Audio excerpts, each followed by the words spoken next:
19% of our seniors, this is across the county, reported needing help for things like grocery shopping. Yes. Now, people think, well, what does that mean? Well, what it means is there's no one there to help. Yes. They're having difficulty, which means transportation issues.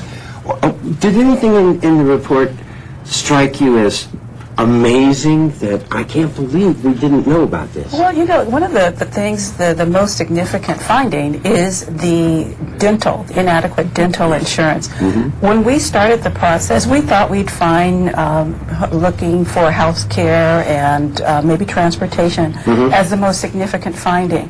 But when dental came to the forefront, we said, we really didn't know this, and we were so pleased that we were able to get that information to start looking for resources to assist the seniors in finding the help that they so badly need. Well, I thought another one was that 25% reported difficulties and they needed help for home repairs. Correct. And I'm thinking, you know, if you were smart enough and you put the grab bar, say, next to the bathtub, but it broke, you better have somebody to help you fix it. And there's also, I think, in our community, difficulty for older adults in trusting repair persons that are going to do the job correctly, that it's not going to be a scam. I know that on an ongoing basis we have challenges in trying to help connect seniors. Both the city and county have handy worker type programs that assist low-income seniors with small repairs in the home. But again, when you look at the population size of Los Angeles City and Los Angeles County, it is quite daunting for any program to meet the ongoing needs of the entire population. Well, and we should talk about those needs. Let's see, we have 1.3 million seniors now, at least that's what the report said. But it's going to be 3 million in 20 some odd years. Yes. Now, you're going to double the needs, which means all of us better get engaged on this subject as quickly as possible. And that's really one of the main reasons why we wanted to do this project at this time, because we need to step up the planning for our seniors. Yes. We need to make sure that both the county and the city are prepared to meet the needs of our seniors. In the past, the responses that we have gotten to needs assessments have really been second party. This is the first survey of this type county-wide, addressing, getting the needs from seniors from them individually and not from their caretaker and not from a provider.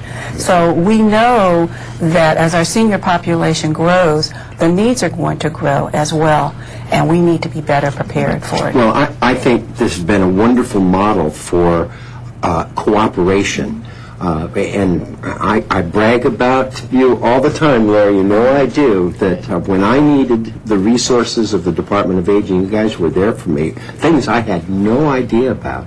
And once again, you have established really groundbreaking precedent that we've got to all cooperate. This isn't the west side against the east side, against the south side or the valley. We're all in this one together. Now, do you expect that the results and the way it's presented will be able to help in approaching our city leaders and those who are directing foundations? Absolutely. Decision makers already in the city and county, all our policy makers, have received copies of the report. One of the things that Cynthia and I work on an annual basis is our area plan, our local area plans. This will have a positive impact on directing our own resources that we currently have access to, and also preparing our systems in order for it to fulfill the needs not only now but in the future of seniors, understanding what the seniors themselves have said they need. Right. So that is part of our strategic plan in looking at how to disseminate the findings from the report. Well, I noticed it in one of the statistics here. In fact, I'm going to hold this up to highlight it, that 29% of our seniors reported feelings of social isolation. That has to end. Yes. We've got to go out into their homes and make assessments if for those needs, or get them back into the swing of things, if you will. Yes. And I really think that is an area that takes a lot of sensitivity rather, because we know that various individuals react to different type of social activity, and there's not one type of social activity for every senior. So we need to be able to go out and touch the individual's life to find out what their specific needs are, and be able to provide a breadth of services and a breadth of opportunities for them to feel like they are no longer isolated. Well, I think, frankly, we need to challenge the seniors themselves. Yes. That you're going to have to make an effort here. Sure. We want your input, and we want your wisdom. And a lot of these people they were key executives in their working life, and they have all those managerial skills. I mean, I can honestly see them at our senior centers, which, oh, by the way, we need to double at least. Actively participating, whether it's daycare issues for seniors or maybe residential facilities, because housing was reported as a problem for our seniors. But we want them back. Yeah, and the good news is that we have over 172 senior centers within Los Angeles County. Wow. That's pretty amazing. It really is. One of the things Cynthia and I have been doing is we are actually creating a network for the directors of senior centers countywide. We're trying to use that forum as a way of disseminating sort of the best practice of programs, so that our directors are up very current on the latest programming and activities that interest older persons. But it really requires the older person, as you say, to also make an effort and meet us halfway. We're creating new programs, exciting opportunities at the centers, but we really want them to come and participate and be involved, help direct them. We recently had an experience at one of our senior centers where the seniors themselves were participating in an exercise class, and they said, we want more. We don't want the class. The class was a 20-week class, and after the 20 weeks, they said, we're not leaving. We want more. We love it. This is making a difference in our lives. We feel healthier. We love each other in terms of the social context that we're making. And they say, you figure it out, because we're not going anywhere. And I can tell you that senior center director was on their toes, providing more programming for them, and delighted to understand how much of an impact the class had had. So we really want seniors to be very involved with us. And you mentioned something about best practices. We do have best practices, and we have programs in this city and county that are working. Yes. And if you look at our population as a region, Los Angeles County, our population of seniors outnumbers the population of most nations. And working together on a regional approach, bringing those best practices together, we have an awful lot to share, not only with our local seniors, but with the world. And that's really what we're looking at. We're looking at being able to interface with our seniors, bring them on board, and to make sure that they get the services that they need, knowing that the baby boomer population is on its way in. Yes, And they've started already. And we have to make sure that what we provide is meeting the needs. Well, I think there is something positive about making this a leadership challenge, of saying this is time for you to take the reins, not only of your destiny, but your children and your children's children. Let's make this a city, a model of services and concern. And I think most of all that we're sincere about this. Remember, Laura, when we talked about people in homes where what they cared most about was somebody actually cared about them. Correct. And you know, one of the things that we found through the survey, we really reached out to communities, to local neighborhood levels, to ensure that we had representation on this survey that was really reflective of the population of the County of Los Angeles, the City of Los Angeles, at the Councilmatic District, at the neighborhood level, at the Board of Supervisors district level. And seniors came out and helped us out by filling these out. Now we will put it also back into the community and say, the results are here. Help us make a difference in improving the systems that serve all of us, because it's really about all of our quality of life, not just seniors. And we know that living in Los Angeles County, it's a multi-ethnic, multicultural environment. Yes, indeed. And as part of our So survey, we got the best food. well, we do. We do. And as part of that, one of the things we were able to do is to have the survey in a number of languages, Yes. which allows us to be able to drill down and find out if there are particular needs in particular ethnic areas that we can address that are maybe not prevalent in another area. So we are really, really pleased with that aspect of our report as well. I noticed one of the distinct features in one of the supervisorial districts was difficulty with taking medications. Yes. And I said to myself, that has to be language. That has to be the instructions are being given but not comprehended. Because it really did stand out for me here in generally the downtown area. And I'm thinking, you know, one or two high school students who are in a pre-med program making home visits would really make a difference in a statistic like that. Now, how inclusive do you envision some of these programs? Could we actually build a community for seniors? You know, sort of a planned place where seniors can congregate and find their medical care and their housing needs met? You know, actually, rather than a planned community, one of the things that's naturally occurring are called naturally occurring retirement communities. Yeah, the NORC. That's The right. NORC, you've heard that term I've heard that before. term. It's one of those lingos that we use in aging. But that's occurring now. We have communities where older people are already aging in place. Part of the survey is to also help Cynthia and I begin to more strategically plan at the neighborhood level how our agencies can be more effective in outreaching and delivering care. But Los Angeles, as you said, is usually one of the forefronts in the nation in testing different models. We actually have 2 NORCs that are operating a model of development of services right now. We are all looking at their findings because we want to find out how will we utilize it in the future to plan to our local community levels. But that's already happening in Los Angeles. That's something for the future. That is now in terms of large concentrations of 75 plus or 85 plus year olds living in close proximity to one another, which really is going to challenge both of us to plan differently in terms of how we'll do delivery of care and how will we organize our services around those communities. Right. And those are so important, and I know from seniors in my family and from what I've read, they want to age in place. Yes. Don't uproot me. Don't take me away from my photographs and all the rest. So how will we go about alleviating the concerns of our seniors? What's next? What should we do with all this information, Cynthia? Well, one of the things that you can do is look at it and determine how it applies to you as an individual, how it applies to your parents, how it applies to your close relatives, and find out if they actually have those needs that have been identified in the report. If they do, try to find resources for them. In addition to that, what we are doing is we're looking at those key findings and we are identifying resources to assist those needs that have been identified.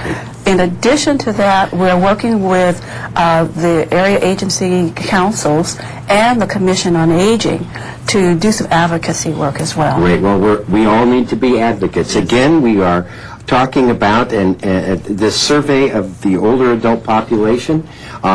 We thank you both so much, Cynthia and Laura. This has been a wonderful development.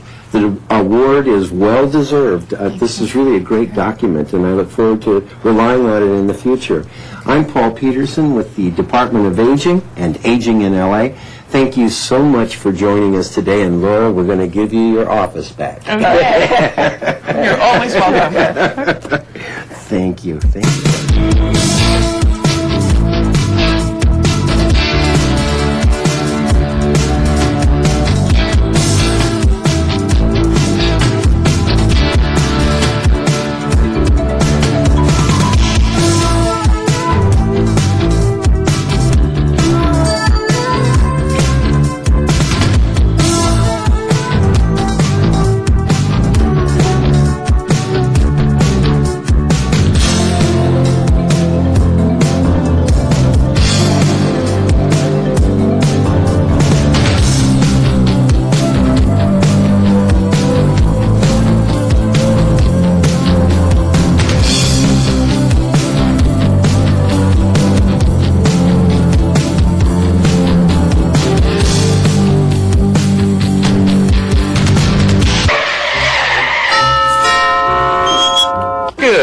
morning. Emergency Preparedness Patrol. Is your family prepared for disaster? Mom!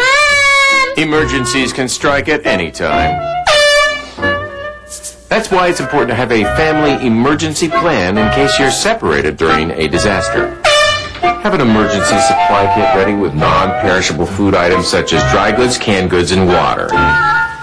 Don't forget extra medication for elderly family members. And extra pet food, too. Include a first aid kit, a battery-operated radio, extra batteries, and, of course, a waterproof flashlight. And to reduce the risk of serious injury, fasten all freestanding items securely, including water heaters. This family gets a passing grade for being prepared. Emergency preparedness. It's an LA thing. Emmy award-winning LA City View Channel 35. It's all about LA.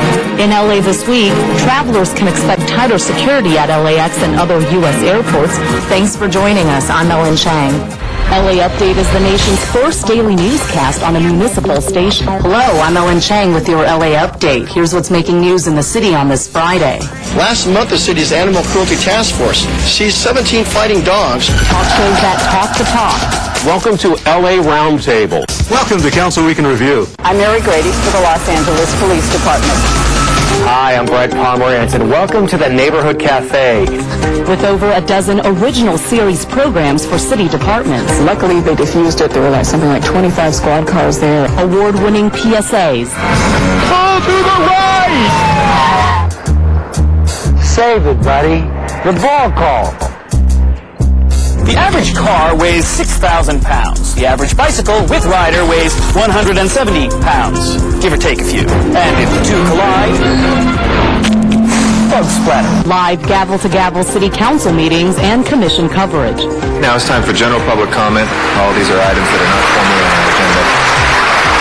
Recognizing that cargo theft has been a crime that would impact the free flow of commerce within the Port of Los Angeles.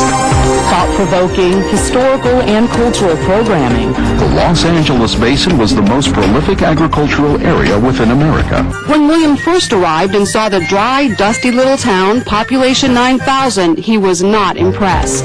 Live events as they're happening, seen only on LA City View Channel 35. And the rockets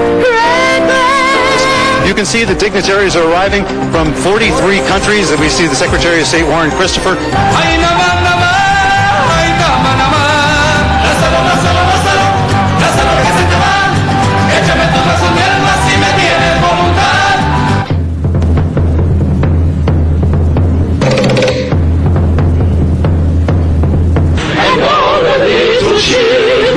Innovative and cutting edge.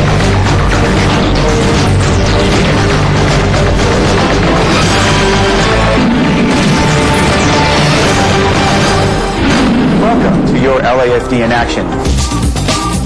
Hello, everyone, and welcome to CityWorks. The EAD is also making it possible for agencies such as the park rangers and others to purchase bicycles to use in some patrol operations. My name is Jeanette Bolden. I am the women's head track and field coach at UCLA. Shows with impact that will affect your life. Hanging with the homies, slinging drugs, doing time. LA City View Channel 35. Your city, your channel.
right, ladies and gentlemen, we're going to begin our council meeting.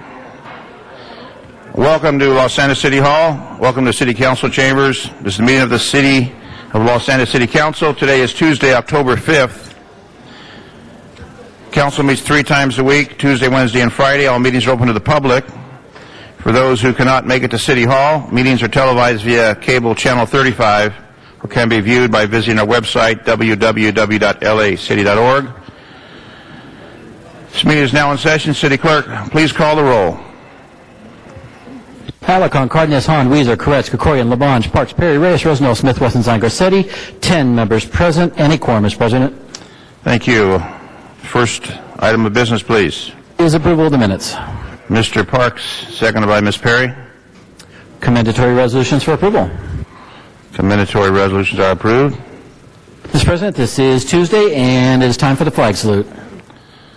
All please stand. Mr. Labange, please lead us in the Pledge of Allegiance. Thank you very much. Good morning. Place your right hand over your heart.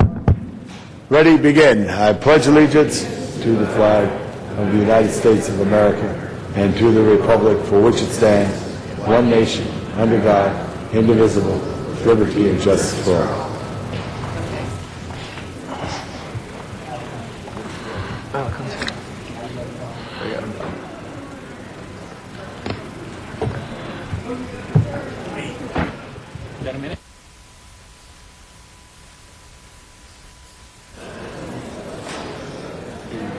All right, Mr. Clerk, next item of business, please. Mr. President, do you wish to run through the agenda? Let's do the agenda. First item on the agenda is an ordinance notice for public hearing. There is a card on that, and council should have 12 members at some time today. I'll hold that, please. Items 2 through 20 are items for which public hearings have been held. On item 7, the committee met this morning, and the committee report has not yet been circulated, and I believe Ms. Perry wishes to call that special. Ms. Perry? President, I do want to call this special. We have a motion that is being prepared right now on item 7. We did disapprove it in committee this morning, and the motion is forthcoming, so we'll be able to take an action today. We will hold that. Thank you. Call that special. And, Mr. President, on item 9, there is a request to continue that matter 2 weeks to October 19th. I think Mr. Reyes wants that continued. Thank you, Council President. Can we continue number 8 for one day as well? Number 8 continued and number 9 continued. Yes, and number 9 continued for 2 weeks. All right. Mr. Clerk, you have that? Yes. Continue item 8 to tomorrow, Wednesday, October 6th, and item 9 to October 19th. You're welcome. And, Mr. President, do you wish to hold the other 2 ordinances until we get 12 members? We'll hold them until we have our 12. Specials, Mr. Parks? Yes, I just want to make a verbal technical amendment for 10. Some material didn't get in the committee report that was discussed at committee. We can hold that as special, and we can do it at that time? I could just... Is it small? Yeah. Okay. I don't know if it's a large change or a small change. Just a couple of points. We'd like to ensure the CAOC, LA, City Attorney, Office of Finance, and BTAC work together to create a citywide employment incentive program not limited to empowerment zones to hire local, disabled, and indigent employees. Without opposition, that is approved. Any specials, colleagues? On those items, open the roll. Mr. Parks, you have something else? Hold 20, I'm sorry, special on 20, there's a written motion coming. Okay. On the remaining items, open the roll, close the roll, tabulate the vote. 11 ayes. Next item, please. Items 21 through 34 are items for which public hearings have not been held. 10 votes are required for consideration, and there is a request on item 29 to continue that matter 2 weeks to October 19th. Without opposition, 29 will be continued to October 19th. Any specials, Ms. Perry? 31 on the desk. I'm awaiting an amendment. It's a technical amendment, but I need to do it in writing, so if you can just hold that for a bit. Yeah. 31 will be held on the desk, Mr. Parks. A technical amendment for 22. We just want to ask that Council File 05-2444 and Council File 09-2555 57 are received and filed as part of this file. Very well, without opposition. President, you do have cards on that item. Then we will hold that as a special. And you have cards also on item 23, 26, 30, and 30. And I do believe Mr. Alarcon wanted to call item 34 special. 34 will be called special. The items with cards, please call those special. Hold those as special. Any other specials? Mr. Labange? Yeah, on item number 11, I didn't hear you talk about those brackets. I'd like to talk about 11. Okay, we'll have to reopen that then. Thank you. Because those matters were approved. Thank you. So on the items that we're currently on, any other specials? Open the roll, close the roll, tabulate the vote. 12 ayes. Let's go back to 11 to reconsideration. On reconsideration number 11 from Mr. Labange, open the roll, close the roll, tabulate the vote. 12 ayes. And 11's will be reconsidered. And Mr. President, Council now has 12 members. Do you wish to take up the two ordinances? Let's do the ordinances. And those are items 2 and 3. 2 and 3 on the ordinances, colleagues. On the ordinances, open the roll, close the roll, and tabulate the vote. 12 ayes. Those are approved. Ms. Perry? 3 to go forthwith, please. 3 forthwith. Thank you, Ms. Perry. Mr. Clerk, next item, please. That does take care of the items called special. Does Council wish to go back to public comment? We will do public comment at this time. And if you are here for an item for the members of the public, Van Nuys, council chambers, San Pedro, or City Hall, if you're here for an item that will be heard, please fill out a card before that item is called, so we will have that card so we can call you at that time. We are now in public comment period. John Walsh, public comment. Mr. Walsh.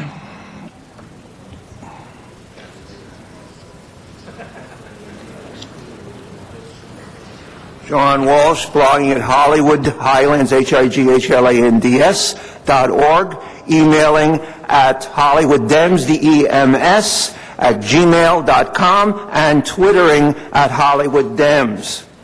And Eric was 10 minutes late. I checked with the clock. You were 10 minutes late.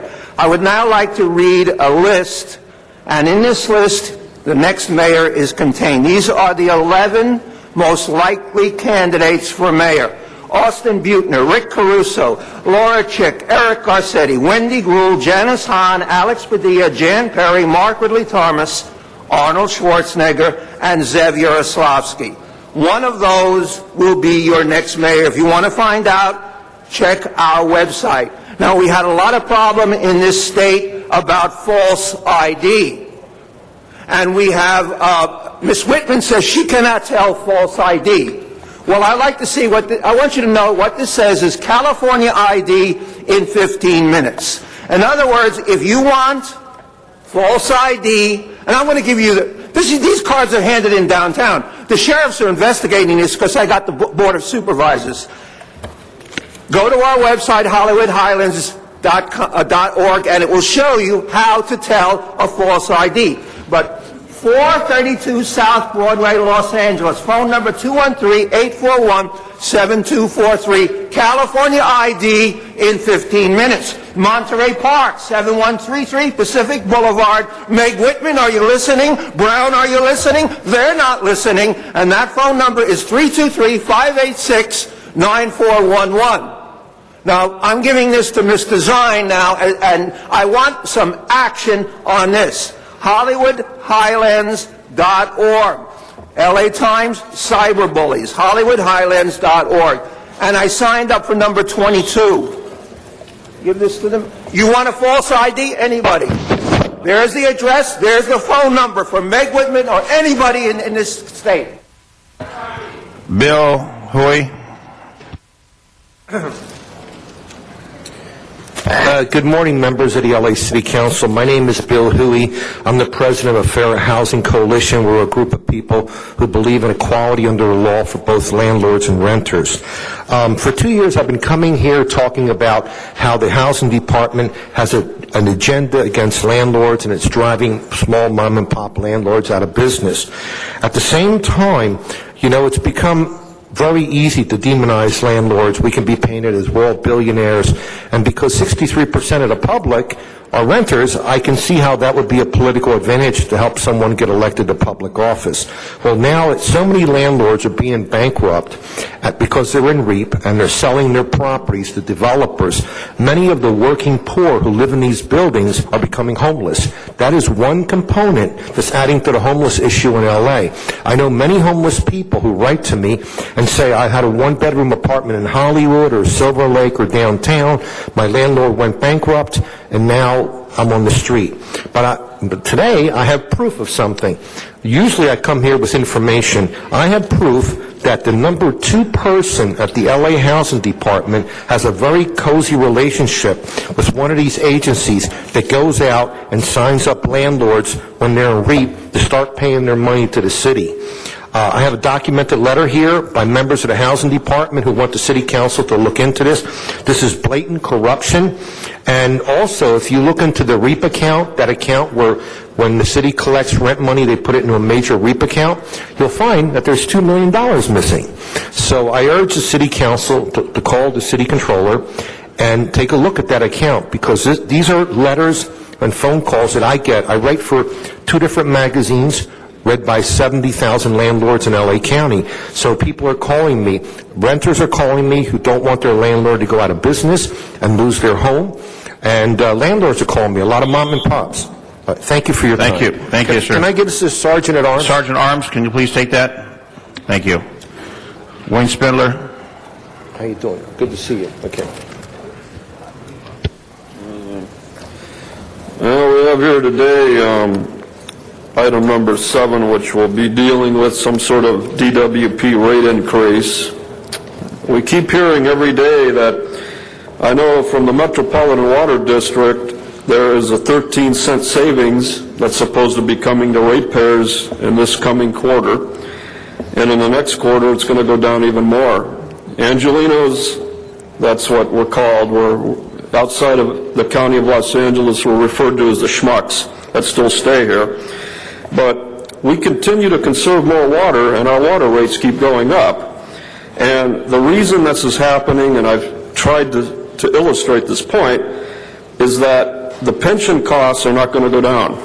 So the less ratepayers you have, the more per ratepayer it's going to cost, because we're not bringing in businesses, we're losing those businesses, we're losing landlords, we're losing people that pay rates.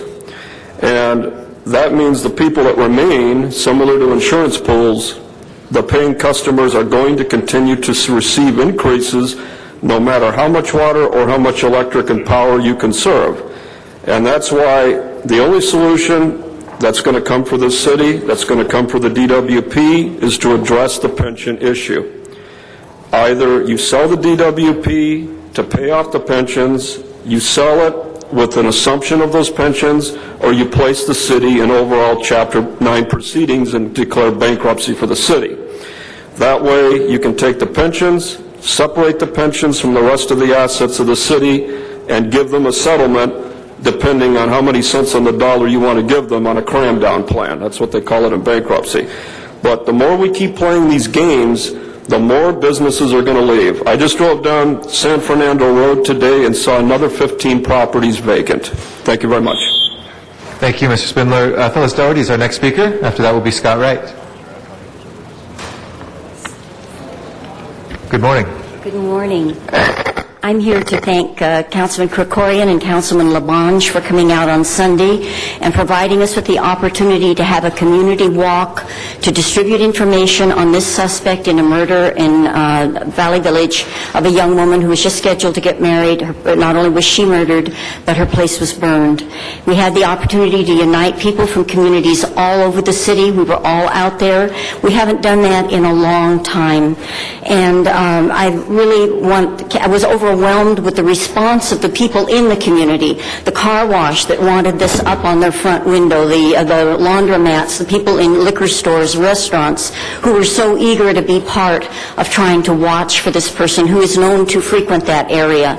So I wanted to suggest that we develop a way where we can have an email list that when there's an incident like this in any of your communities and you're going to have a walk, we can all join you and come from all over the city and be part of getting out in the community. Let them see new faces and let them see that everybody in the city cares when this happens, because when it happens to one family, it happens to all of us.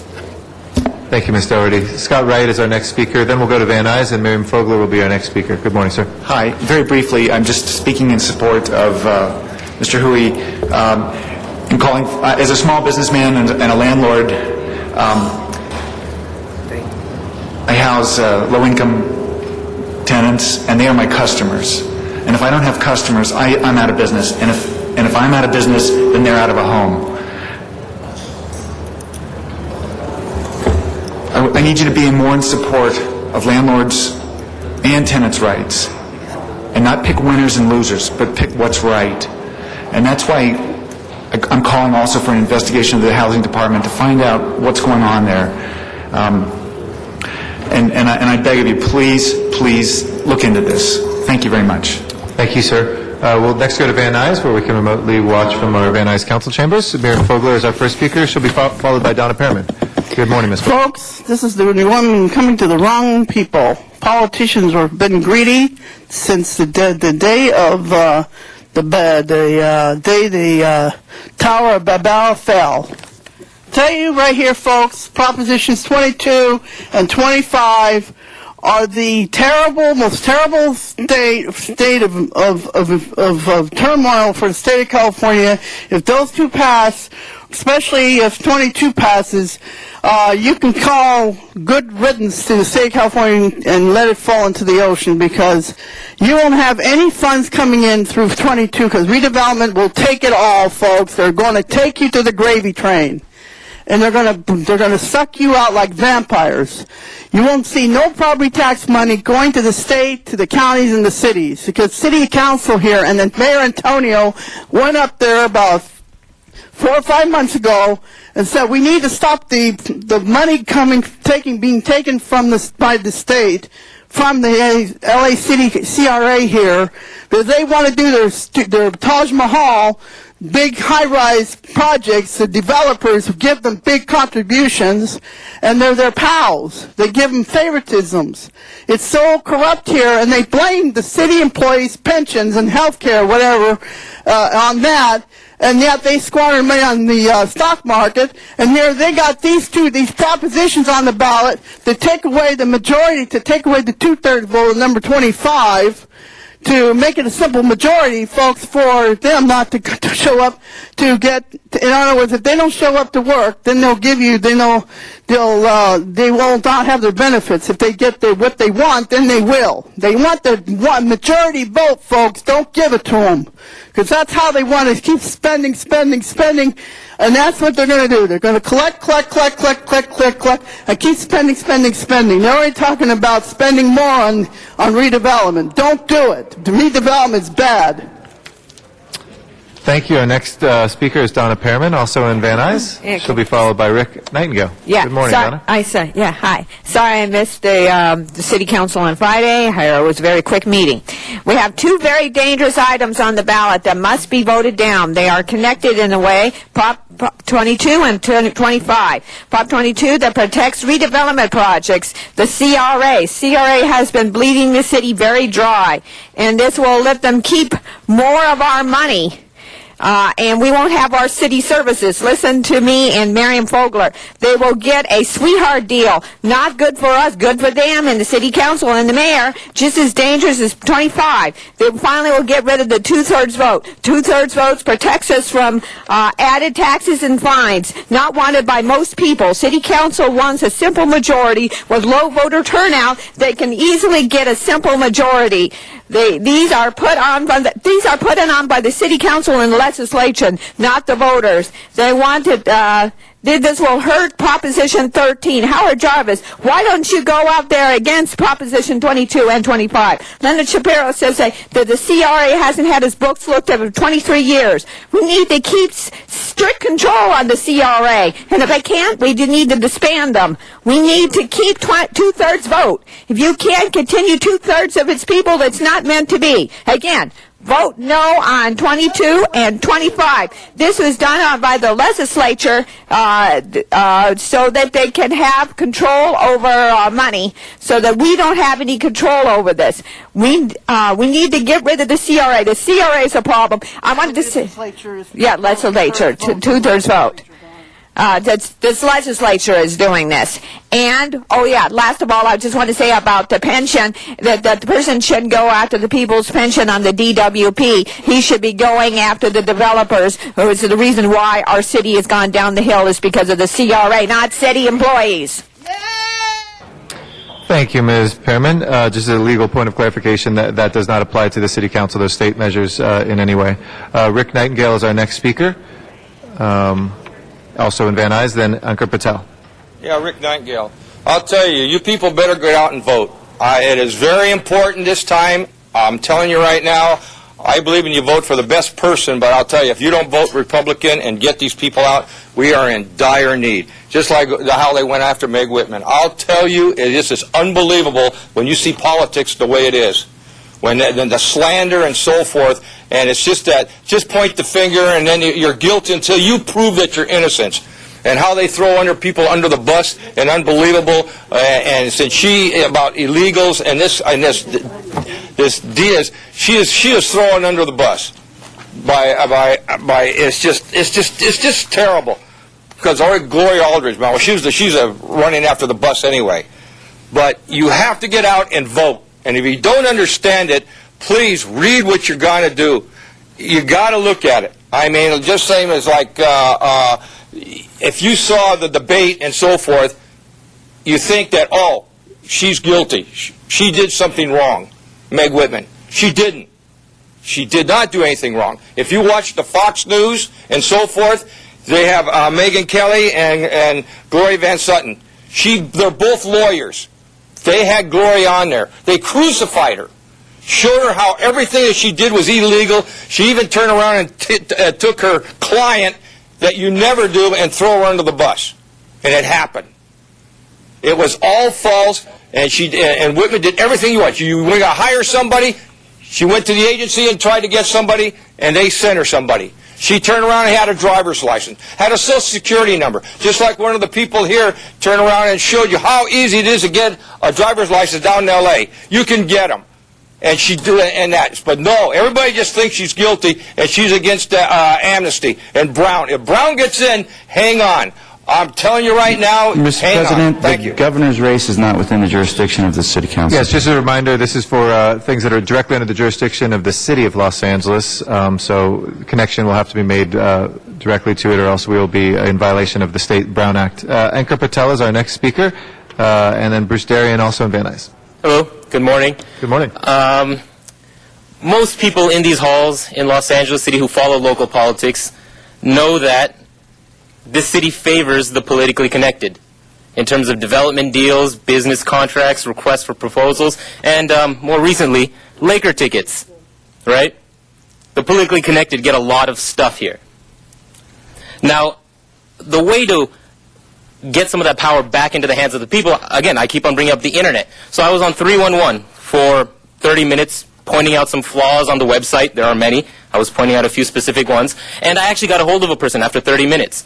And one of the problems is everything is in PDF format on LA City, right? PDF, that means I have to download it. If I go to a library and I want to look at some of these budget documents, I want to look at the agenda even for this council meeting, I have to download it. Many libraries don't let you download. PDF is not transparent or accessible to the people. How much does it cost to transfer, to make everything from a PDF to something searchable online? This lady in the Information and Technology Department told me it would be less than $10,000 to transfer everything that's in PDF into something searchable and easy to access online. And the reason why they didn't do it is because of budget. $10,000 to make it more transparent and accessible. And that's a budget problem. We got Tony Cardenas over here wasting millions of dollars on the financial management system. I'll continue to bring that up because that's a joke of a project. Your websites are supposed to be in the hands of information technology. You have 20 staff people. You can't control your own website. You can't put information on there. Ed Reyes over here is talking about kayaking in the LA River. That's what he's got on the front page of his website. Kayaking in the LA River. You kidding me? Come on, people. Let's make these websites a point of interaction where we can actually get involved with our city. LACleanSweep.com. If you want a transparent government, get involved. Thank you, Bernard Parks, for coming out to the candidate forum. That was, I should have said that in the first place. Thank you again for coming out. We're going to have more of these. Thank you, sir. Thank you. Bruce Darien is our next speaker. Also in Van Nuys, after that will be Louis E. Morning, City Council members, President Garcetti. It's been about 9 months or so since I've spoken here, and it's been about 5 years now since I've been talking about the state historic landmark Malibu Pier. Just so I can be clear here before I'm interrupted or anything like that. The nexus between the Malibu Pier and Los Angeles is that the contractors that performed work at Malibu Pier are Los Angeles contractors. Their offices are here in Los Angeles. They have Los Angeles licenses to operate their businesses, and they spread their corruption from city to city, state to state, around the United States. One of the contractors is being investigated by another state back east for their fraudulent work and sole source contracting. But let me make it clear, with just the Bell scandal here, which is not even the tip of the iceberg, it's in a little guppy pond compared to Malibu Pier. And that doesn't have to do with the building of the pier, it has to do with corruption and malfeasance in government. And I've been quite clear on this for a long time. I've spoken many years over this issue, and it is being outed. Barbara Boxer is familiar with this. She's been written to on this issue. Jerry Brown has covered it up as Attorney General, the malfeasance of these Los Angeles contractors that perform services here for the city of Los Angeles in public contracts for Los Angeles. So when their corruption is in one state project or a county project, then it goes over to the city coffers. And let me be clear on this. This is widespread here. Okay? Jerry Brown has covered it up. Barbara Boxer's covered it up. Brad Sherman's covered it up. I've notified Meg Whitman. I've also notified Carly Fiorina on it. It'll be interesting to see if they're willing to talk about this. All these politicians are talking about corruption in government and outing public fraud that saps the public fiscal. I'll wait to see what happens. With the election coming up here, hopefully the taxpayers will do the right thing and force the issues. Thank you. Thank you, Mr. Darien. Our last speaker for general public comment is Louis E. Good morning, sir. Hi, good morning, Council. My name is Louis. I'm not giving my real name due to the vindictive nature of certain councilmen against small business owners in L.A. I'm a landlord here, and we're the largest small business owner in the city, yet the city, for some reason, is waging a discriminatory war against us, is enacting all these laws and regulations that hurt us, and is putting us out of business. And meanwhile, it's destroying the affordable housing stock in the city. So as a landlord, I have to decide whether to get out of L.A. So I'm getting out of L.A. and investing in non-rent controlled cities right along our border. And these properties will go up in value. These cities will make more revenue while L.A. loses out. Also, the city needs to investigate the REIT program, rent escrow account program. There's a huge conflict of interest with it regarding the outreach contractors and certain members of the LA Housing Department that have the same law offices as the outreach contractors and are actually suing landlords and making money off city law. This is unbelievable what the city is doing. This should be investigated immediately. I'm also a renter as well. I live in Eric Garcetti's district. And I live in a beautiful non-rent control building where the housing is nice. If you want to destroy housing, just make the rent control laws even worse, which is what you're already doing. The people behind me are part of the Fair Housing Coalition, and we're not going to give up until something is done about this. So thank you very much. Thank you very much, sir. Appreciate everybody's public comment. We have a request to take item 34 out of order. Mr. Alarcon?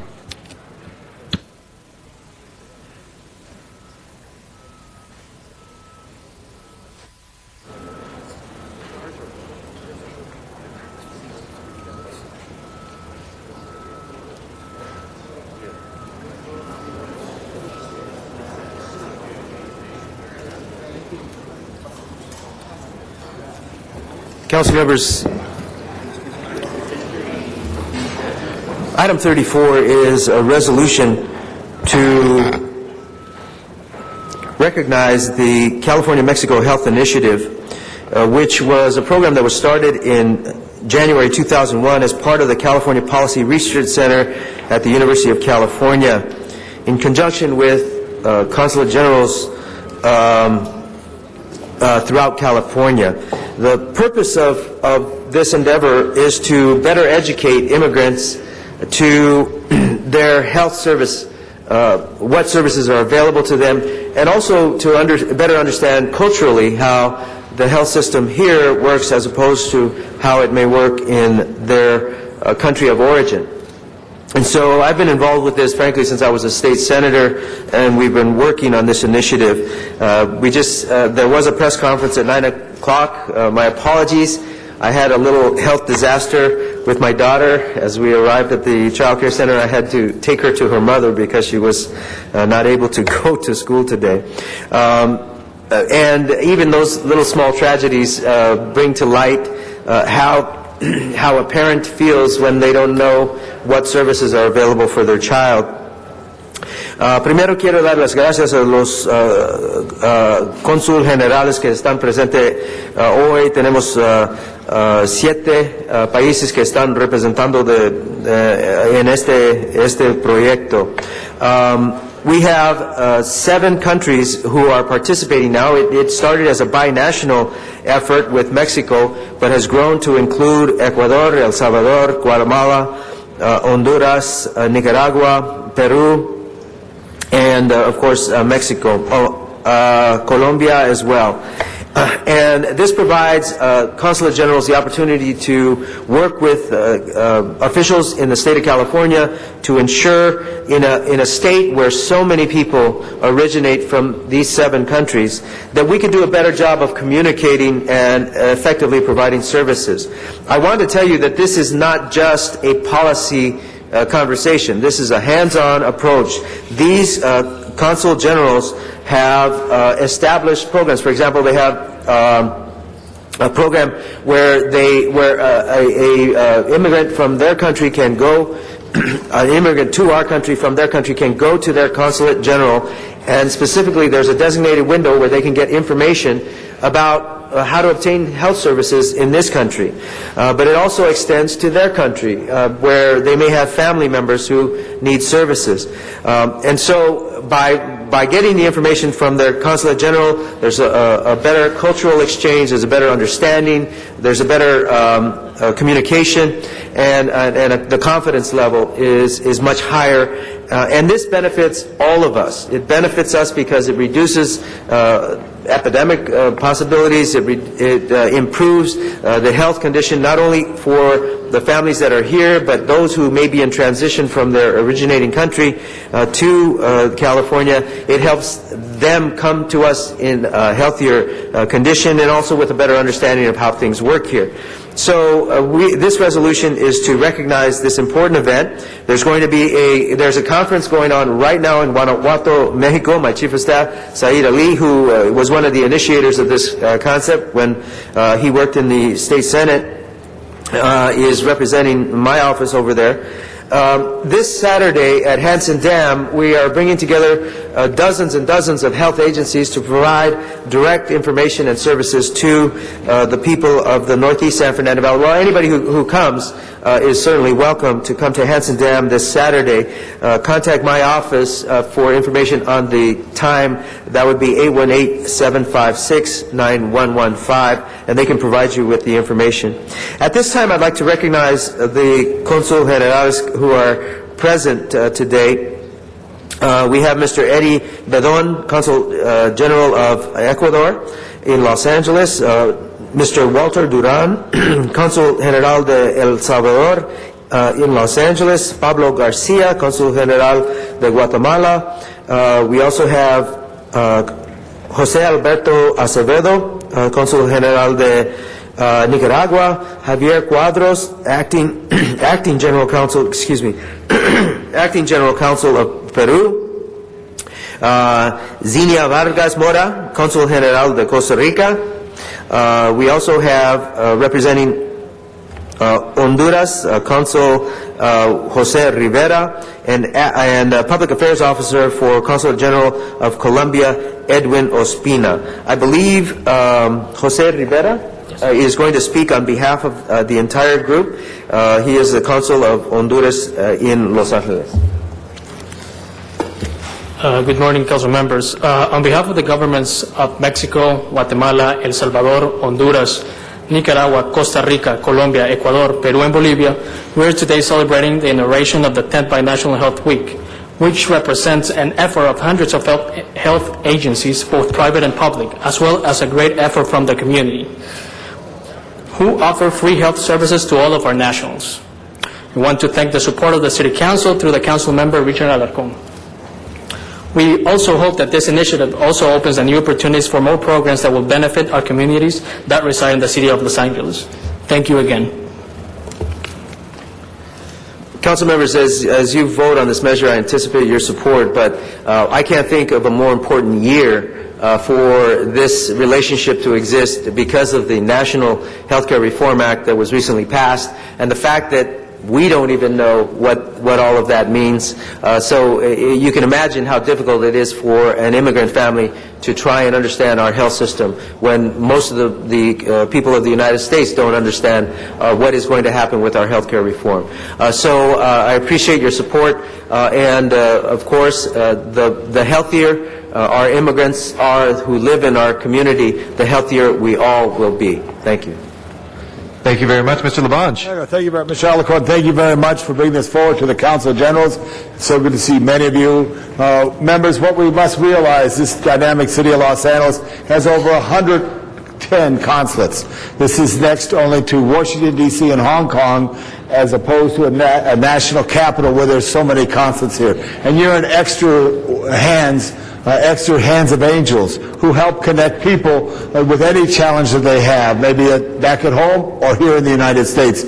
So I wanted to thank you for your efforts. It's an important aspect, and I don't remember that in my 10th, 11th grade Mr. Goddard government class that they gave enough definition for the importance of consulates and how it is. So I will talk to Mr. Cortinas, the superintendent, and ask that we make sure we amp that up, because this city of ours, which to many countries, 38 of them, second largest population is the Los Angeles region, says that we should continue to stand up and work with all people to make Los Angeles the great city that it is. Thank you very much. Mr. Alarcón, thank you. Thank you. Thank you very much. And thank you to the entire Consular Corps that is here today. We very much are honored to have your presence here. Muchas gracias por venir. And thank you very much to Mr. Alarcón. With that, let's go ahead and we'll take a vote on this item. Please open the roll, close the roll, and tabulate the vote. 14 ayes. That is approved. We'll send that forthwith to the mayor for his signature. Thank you very much. We appreciate you, and it's an honor to have your flags here in the council chambers with us today. Next item called special, please. Item 1, called special for cards. Okay, item number 1 is before us. We have a card from John Walsh. Following Mr. Walsh will be Susan Taylor. If we could just clear out the center aisle, Mr. Labange. Hold on one second, Mr. Walsh. We'll be right with you.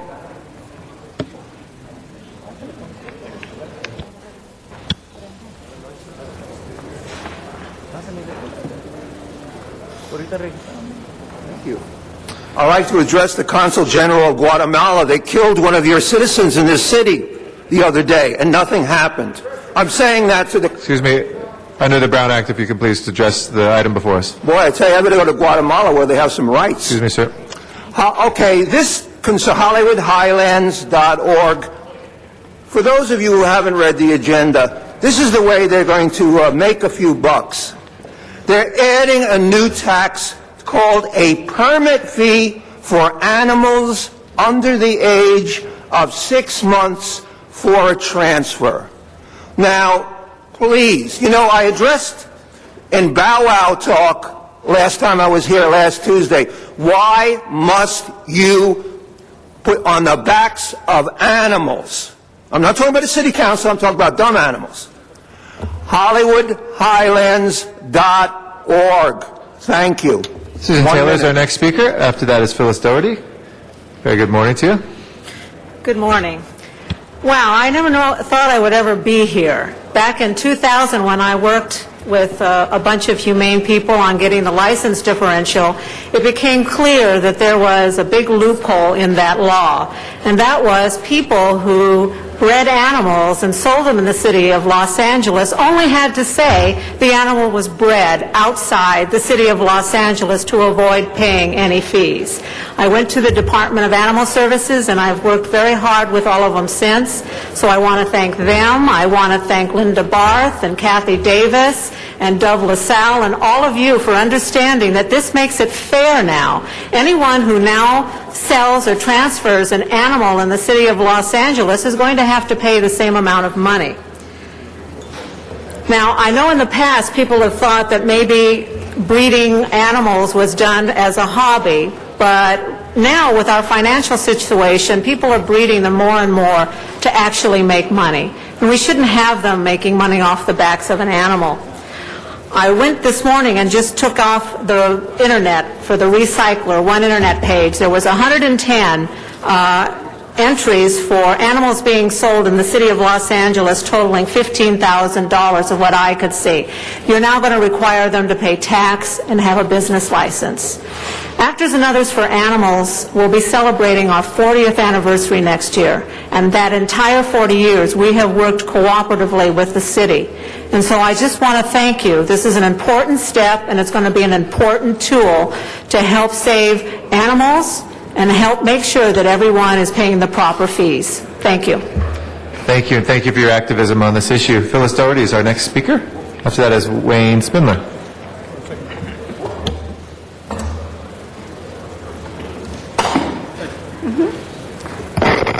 Phyllis Doherty, the Animal Issues Movement. We're so happy to be here, as Sue said, because this is something that has been overlooked for a very, very long time. We do have people advertising, bringing in smuggled animals, animals that are bred just, or they say at least, are bred just outside the city limits, and selling them with no permits and no protection for the animals. This provides protection for the animals. When animals come in from other areas, we have no idea whether or not they have different diseases to which our animals will not be immune and to which will not be protected under our vaccines. We need to know where they come from. We need to have the people registered that are distributing them. And we also need to be sure that this is not conducted as just a tax-free cottage business, because it affects all of us. The animals will not be spayed or neutered for the most part. They, in turn, can go ahead and add to the population even more. We're grateful to you to bring an equality in what's happening to the animals of the city and helping us try to continue the progress we're making. The fewer animals we have in the city, the better chance we have to control the attacks and the bad things that are happening to animals. I know that sounds like a sort of a back way of coming into the protection of animals, but it is true. We need to know where they come from, where they are going, and who has them. And we thank you so much for having us here today to finally get a chance to do this. Thank you, Phyllis.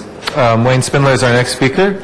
After that will be Miriam Fogler in Van Nuys. Very good. We have another stupid law by the craziest, insane body in the world. We got Bill Rosendahl over there, chickens and ducks and cats and dogs, even homeless people. Everybody lives there. So now we're going to charge $120 for any animal under the age of 6 months to register them. I mean, what better message can we send all of our neighboring cities and counties in this city than that we are the place that you don't go to? Don't come to LA, don't set up a business.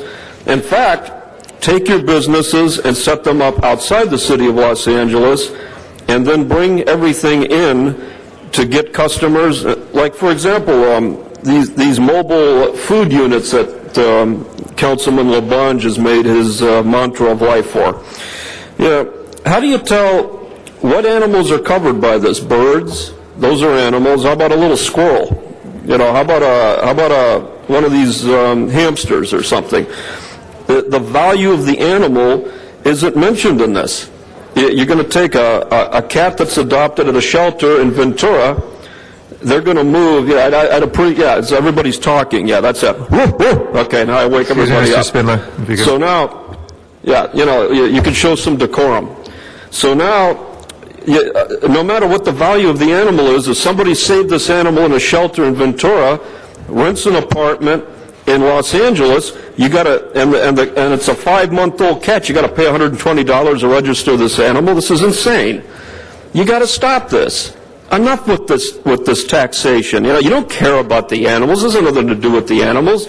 This is simply about raising revenue and driving businesses and people away from the city. We need them to come here. We need to stop discriminating against people for having a pet. Thank you. Thank you. Miriam Fogler is our next speaker, and Van Nuys. After that's Donna Pearman. We told you so what these people are doing, taxation for all representation, folks. Propositions 22, 25, this is referring to the same thing. They are trying to take money away from you to spend it for their own projects for themselves. Politicians are corrupt. That's what my theme is. And the idea is that they're crooked and they're corrupt, and they need to be regulated, and they need to be scrutinized, they need to be checked. What they're doing, they're using tax. They're like the Tea Party. Remember when the Boston Tea Party, when the people threw the tea into the water there, protesting the tax on tea. This is the same thing, folks. They are doing the same thing with Prop 22. They're trying to take the tax money, to use tax increment money that they're taking for property tax CRA, and 25 to change from 2/3 vote in the legislature to a simple majority in the legislature. That's why they're not there, folks. Why do you think they're doing this? Because they need to raise revenue to spend. So you need to vote no on 22 and 25 and vote no on this one, this outrageous thing. Item number 1 here, okay? We have a war with the politicians, our leaders. That's who we have a war with. I hate to see the guillotine starting up again, because in France they had 4 times they had to do it. I'm hoping we don't have to do that to you, Mr. Garcia. I'm not threatening. It's the public, okay? You have a war with us. This is a war. And you got to stop this charade. This is ridiculous. Get your mind together. We can make laws and we can repeal them. And we can take this back. Proposition 25, Proposition 22 was done in 2004 to fix the transportation bill. Rosendahl, you can't do anything about that because it is all about CRA. It's redevelopment. That's what they want to do, is clean us out. Donna Pearman is our next speaker. Hello. I want to say this is a very bad law, because basically what you're going to get is people are not going to register their animal because they're not going to be able to afford the 120. A lot of these people they're living from paycheck to paycheck, especially with people that have, they want to get a child, an animal, and now they've got 120 to go on top of everything that they have to pay for this animal. They already have to pay for shots. They already have to pay for every shot upon the earth. They already have to pay for follow-ups. They already have to pay for food. They already have to pay for everything that will make that animal comfortable. And then the problem now we got is that it also says that it doesn't specify which animal. So now are you going to have to register for frogs and toads? Register for fish? They may be under 6 months old. And how can you tell? So this is a very bad one, and basically what you want to do is that you want to be able to add more fees and permits, because the fact is the CRA is stealing all our money.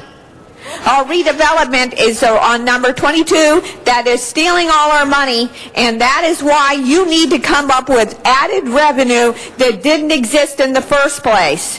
And that's why you need to hit the lowest, poorest people and the middle class who simply want to give an animal to their child, or maybe an animal for themselves, so that they can show that they care for these animals.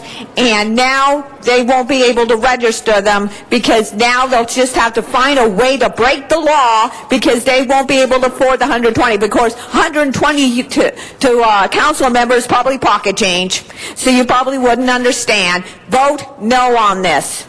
Vote no on number 1, and on 22 and 25, vote Rick no, Nightingale folks. is our next speaker.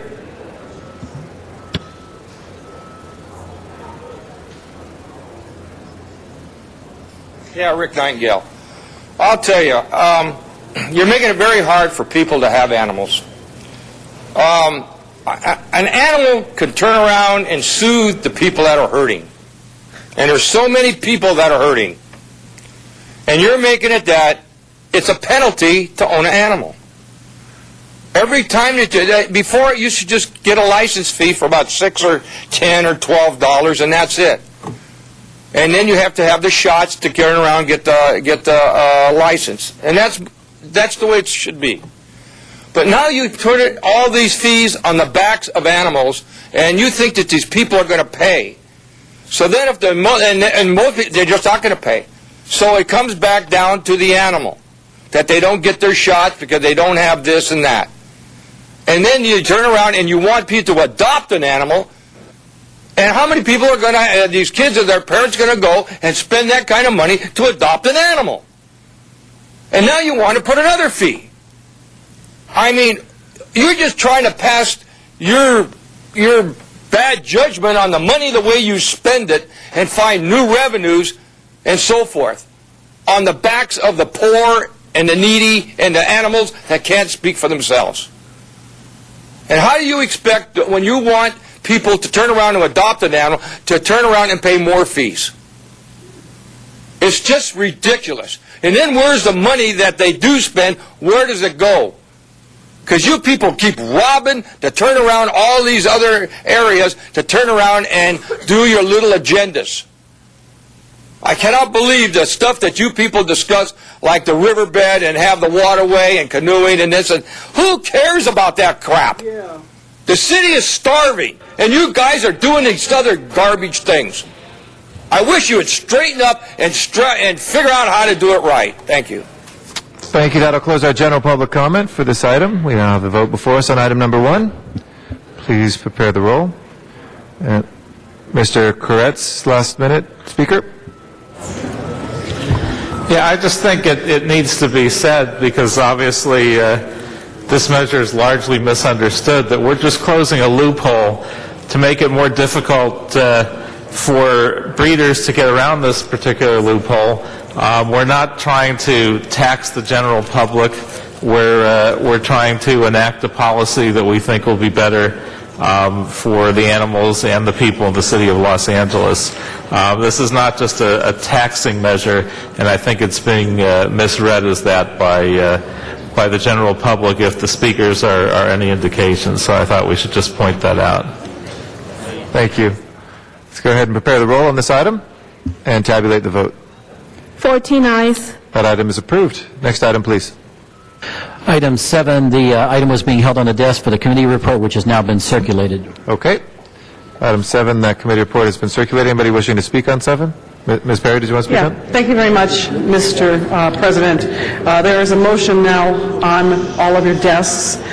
We met about this issue this morning in committee, and we did have a quorum, and it was recommended to disapprove with the understanding that I would prepare this motion, and thank you very much to Mr. Cardenas for putting his second on this, to request the Department of Board of Water and Power Commissioners to reconcile the potential impact of a water rate adjustment factor increase on the city's water conservation efforts, and to determine whether ongoing adjustments would create a disincentive for consumers to save, and then also to ask the Board of the Department of Water and Power to identify prior years that the water system's annual financial revenue targets were exceeded, and identify how those surplus funds were expended, whether they were directed into other programs, whether they were rebates to the ratepayers, and to request the Board of the Department of Water and Power to address any financial revenue target discrepancies between shortage year rates and the water revenue adjustments factor through a restructured water rate scheme or proposal.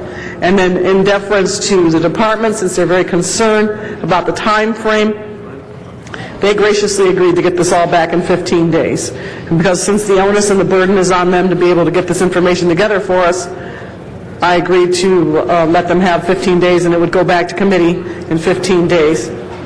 And that's basically all I have to say. If anybody has any questions, a representative from the Department of Water and Power is here to answer any of your questions. But I ask for your support on this motion so we can drill down on these issues that have been raised by the motion and get some more extensive answers on the record.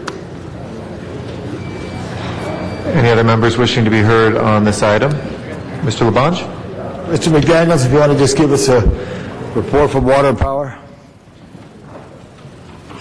Hello, my name is Jim McDaniel. I'm the Senior Assistant General Manager from Department of Water and Power in charge of the water system.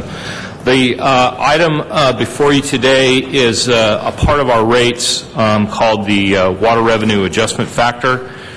This is a key component of a very environmentally progressive rate structure that we have in the City of Los Angeles that allows us to have no fixed fee in our rate. So our customers basically only pay for the water they use. There's no fixed part of their bill. In most water utilities, in fact, just about every other major city I know, there's a fixed fee, can be $10, $15 a month that you pay whether you use any water or not. We felt at the time that these rates were developed that that was counter to the conservation message we were trying to send, so we came up with what they call 100% volumetric. You only pay for what you use. Part of the trade-off is if you have a 100% volumetric rate, you have to have some component of your rate structure that guarantees that there'll be a minimum level of revenue that you'll collect so that the people that loan you money, bondholders and whatnot, are assured that they're going to get repaid. And that's what this water revenue adjustment factor is. It's not the whole budget, but it's a portion of the budget to guarantee that there's a minimum level of revenue that our customers will contribute towards debt service for the utility. There's a lot of components to our rate structure. We have multiple factors: water procurement adjustment, water quality adjustment, reclamation, security adjustment, Owens Valley regulatory, low income, and water revenue. Some of these go up and some of these go down. Just recently, our board in August approved a decrease of 4.3 cents effective January 1st, 4.3 cents per billing unit. This revenue adjustment factor before you is a increase of 3.4 cents. So the net of all this, all the adjustments effective January 1st, if council approves this, is a decrease in water rates, and that should be recognized that we're really talking about a net decrease in water rates. The revenues that would be collected under this factor are going to be used for replacing our main lines. We're not replacing as much main line as we should in our system right now. We know that, but without additional funds, we can't accelerate that program. We do have a compliance agreement with the Department of Public Health that requires that we construct certain significant water quality improvements, and we have scheduled milestones that we have to meet. We're going to need additional funds to meet those schedules. And we're already working on other projects, although at a slower pace, to extend our local supplies and become less dependent on imported water. So basically, this is one of those adjustment factors that, when combined with the other adjustment factors effective January 1st, will result in a net decrease of a little less than a penny per billing unit. And the average customer uses about 12 billing units. You're looking at about an 11-cent a month decrease in the water bill. So you're going to come back to us with that in 15 days, is that correct? Councilwoman Perry has given us a list of questions. We are prepared to respond to those questions and be back. The only caveat that I have is that I think we're on the last day of this 245 action, so if this is rejected by the council today, we will have to go back to our board to get this thing started again. So I could come back to the committee with the response to Councilwoman Perry's questions, but I won't be able to bring an actionable item until our board meets again. That's my understanding. When's the next time your board meets? They have a meeting scheduled in October. I'm not sure whether I'll meet that one, so probably the most likely one I would get was the first meeting in November, which would be the first Tuesday of November. If this is so critical, you could call a special meeting, right? That's up to the board, it's the I got it. availability So of the board. I mean, I would want to say, and Mr. City Attorney, if you could give some advice at all, if I'm beyond where I should be, but I want to be fully knowledgeable of this, and also that others are knowledgeable of this issue, because it's important that we do raise what is necessary for infrastructure. Absolutely. At the same time, there should be equitability and sensibility and fairness to all that we do. So with that being said, I'm going to support Ms. Perry. But I hope that if this is that urgent to DWP, that you organize a request to your board that they answer this so they can fit in with a timely fashion. Thank you very much. Thank you, Ms. Perry. I just wanted to ask for an aye vote. Call the question. We have, Mr. City Attorney, you look like you would like to add something? Just for clarification, the DWP representative's comments seem to infer that he was hoping this would be approved today. I think the action is to disapprove it with the amending motion to come back with the answers. Right. I believe the aye vote that Ms. Perry is asking for is from the committee report from this morning to disapprove the communication as amended by 7A. So to vote aye is to disapprove. To vote nay is to potentially approve. All right. Please open the roll. Yeah, Mr. LaBonge. If I could. You could work within that. You understand what the committee has said. They reviewed that. Because I feel bad that I'm not totally knowledgeable at this moment on everything that's in that paper right there. And I would want to have as much information as possible to make a right decision. I want to help DWP, help the city, fix the pipes, deliver the water that you've done for almost 100 years plus. But at the same time, I want to have that information so that that information is not as freely there. I need to have that, and if it takes time, we got to get it. And that's why, again, I say I support Ms. Perry. I understand. Thank you. Thank you. Please open the roll, close the roll, and tabulate the vote. 14 ayes. Okay, that disapproval is approved. Next item, please. Item 11, called special by Councilmember LaBonge. Mr. LaBonge, item 11. Yeah, I've got the CLA at the table, please. And I don't know if anybody's here for the Transportation Department. And Mr. Alarcon, you want to just give a little briefing on this, because I wanted to back in on, this is item 11. If I could, he's the I'm happy to say that this motion is actually looking at a different way of dealing with the food truck industry. We have transportation issues, and I support improving how we handle it as a traffic issue. But I also think we need to deal with the brick and mortar restaurants to make them more competitive with the food truck vendors.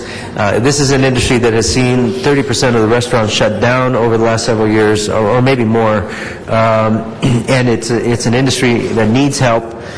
And as we move forward with looking at how to use the transportation issues, we also need to better understand how to support our restaurant industry, our brick and mortar restaurant industry, so that there's more equitable playing field. Right. So that's all. Thank you. All right, Mr. Alarcon, thank you very much for that. Mr. Rosenthal's Committee of Transportation is taking this matter as it relates to the parking spaces. Our question is, where is commerce? Is it in the street, and how is it in the street? Is there a way to regulate it? Is there a way to create spaces for food trucks that would be there, as have been in many locations for many, many years, and not in a way that it would cause what we have in certain parts of the city a challenge. Mr. Miller, can you give us a little brief synopsis of what you're going to be able to do, and how soon you'll have it back? We're getting the instructions to come back in 30 days, but we're going to be looking at a variety of these issues. As you said, the transportation issues are being dealt with, but again, looking at the competitiveness of the brick and mortar restaurants, defining what that means, looking at public rights of way issues. It's been discussed frequently with our climate. One would think we would have a lot more outdoor dining than we do in Los Angeles, as you see in many cities. So it's really sort of an all-encompassing status of the restaurant industry and looking at the competitive aspects and tax incentives and other things. Right, and I think the biggest thing that drove outdoor dining is smoking, and now that's being erased. People move interior to outdoor dining. That's the biggest escape in the past. My question that we're discussing in Mr. Rosendal's committee, give it a robust review, is what is a parking meter space, and is there commerce that should be there? I would greatly support food trucks on open space, on corners in commercial lots, not in parking spaces, that would allow people to buy more fruit. I hate to see fruit being sold over storm drains or parkways where there could be health issues. So all this is important. You're going to be back in 30 days.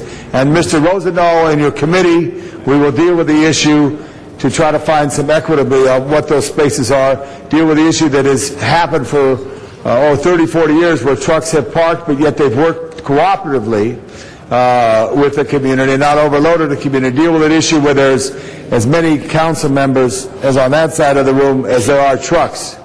You don't want a truck behind you, do you, Bill? Okay, thank you. You want the cheese truck behind you, all right, good. But you want that gold in the gutter and the money there. And the other thing, Mr. Miller, last thing, could you find out, is there a written policy that says when you give a ticket to a vehicle that you don't give a second ticket? Could you find out if there's a written policy, or is it just a policy that somebody made up some time ago? We'll check into that. Thank you. Thank you. Thank you, Richard. Thank you, Mr. Rosendahl.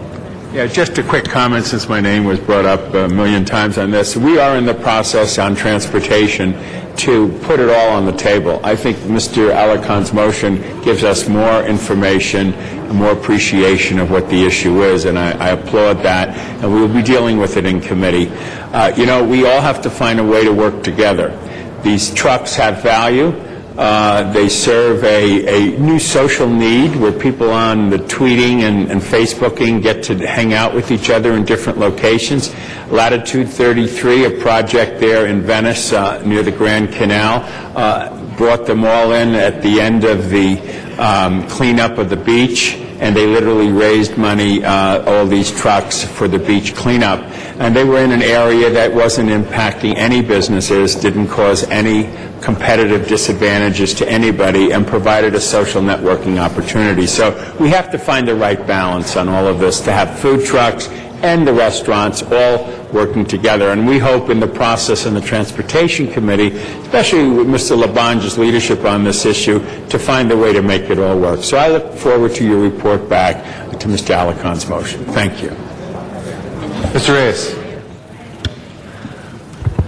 Colleagues, this is one of those, well, one size does not fit all, and I think we're going to be looking at how we sensitively approach some of these economies of scale, and what the lunch trucks mean to one neighborhood might mean something different to another. So I'm hoping that as we start weighing out these factors, that we have that comprehensive point of view as we do our best not to take away jobs and not to take away the benefits of what some might call a sub-economy. Others might call it our way of life, because that's the way we've done it for years, and that's the balancing point, and I look forward to that discussion. Thank you. Thank you very much. With that, let's go ahead and move to a vote. Please prepare the roll and tabulate the vote. 14 ayes. Thank you. We'll look forward to that report back. Next item, please. Item 20, called special by Councilmember Parks. An amending motion has been circulated, and there is now one card on that. Okay. Mr. Parks, do you want to? Oh, Ms. Perry? Okay, thank you very much. Mr. President, I'm going to give you a little bit of background on what we discussed in both your committee and in Budget and Finance. As we know, the city and the region are still in one of the midst of a very difficult economic period, and the city faces an ongoing fragile fiscal situation. The council has made some tough decisions on department consolidations and furloughs and reducing budgets. An easy answer to some of this pain would be to deplete our savings, but doing so is a one-time answer to an ongoing problem. Depleting our savings contributes to our financial instability and leaves our city vulnerable should an unexpected event occur requiring the use of our emergency reserve funds.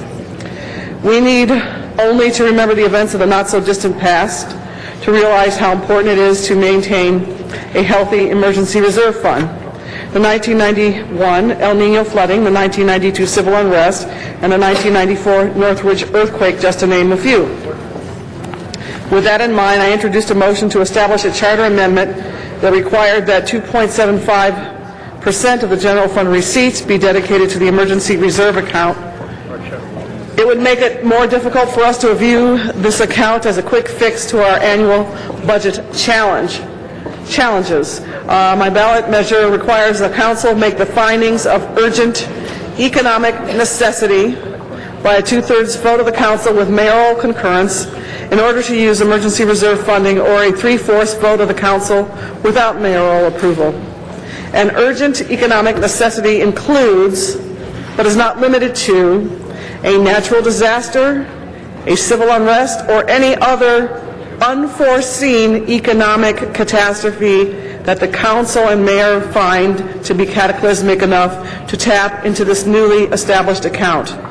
To be clear, this charter amendment does not require that the city bank 2.75% of general funds receipts, but requires that we maintain the minimum level of funding by the time the controller closes the books on the fiscal year. My measure includes a waiver of this requirement to restore the emergency reserve account if the council makes findings that detail the need to access the account. This would likely be necessary in the event of, for example, an earthquake where funds needed to be continued into a new fiscal year. Both the Rules and Elections Committee as well as the Budget and Finance Committee approved the joint CAO-CLA report. However, during the discussion at Budget and Finance, Mr. Parks and the Chief Legislative Analyst discussed the possibility of integrating the concept of the budget stabilization account into my proposed ballot measure, and I agree. This charter amendment will not call for any specific funding level, simply the creation of the account.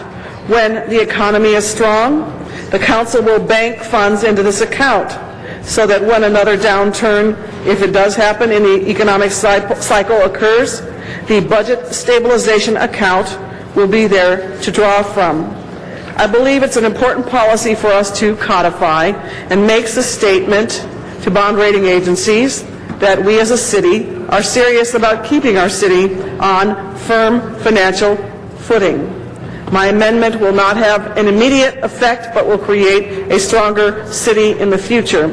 And as a side note, although my motion called for this measure to be considered for the November ballot in the interest of saving money and waiting for March when we were having an election for the city anyway, I agreed with the CLA and waited to do this for March 2011. So any references to November of 2010 should be changed to March 2011. Delaying this action saved the city $4.5 million. And with that, you do have on your desk motion 20A, which adds in the establishment entitlement of the Budget Stabilization Fund as requested by the Chair of Budget and Finance, and I thank him for his input. And Mr. President, after we do vote on this, assuming that it does pass, I'd like to have it go forthwith. Thank you, Mr. Parks. And move both reports, both Rules and Elections and Budget and Finance. Okay. Mr. Alico.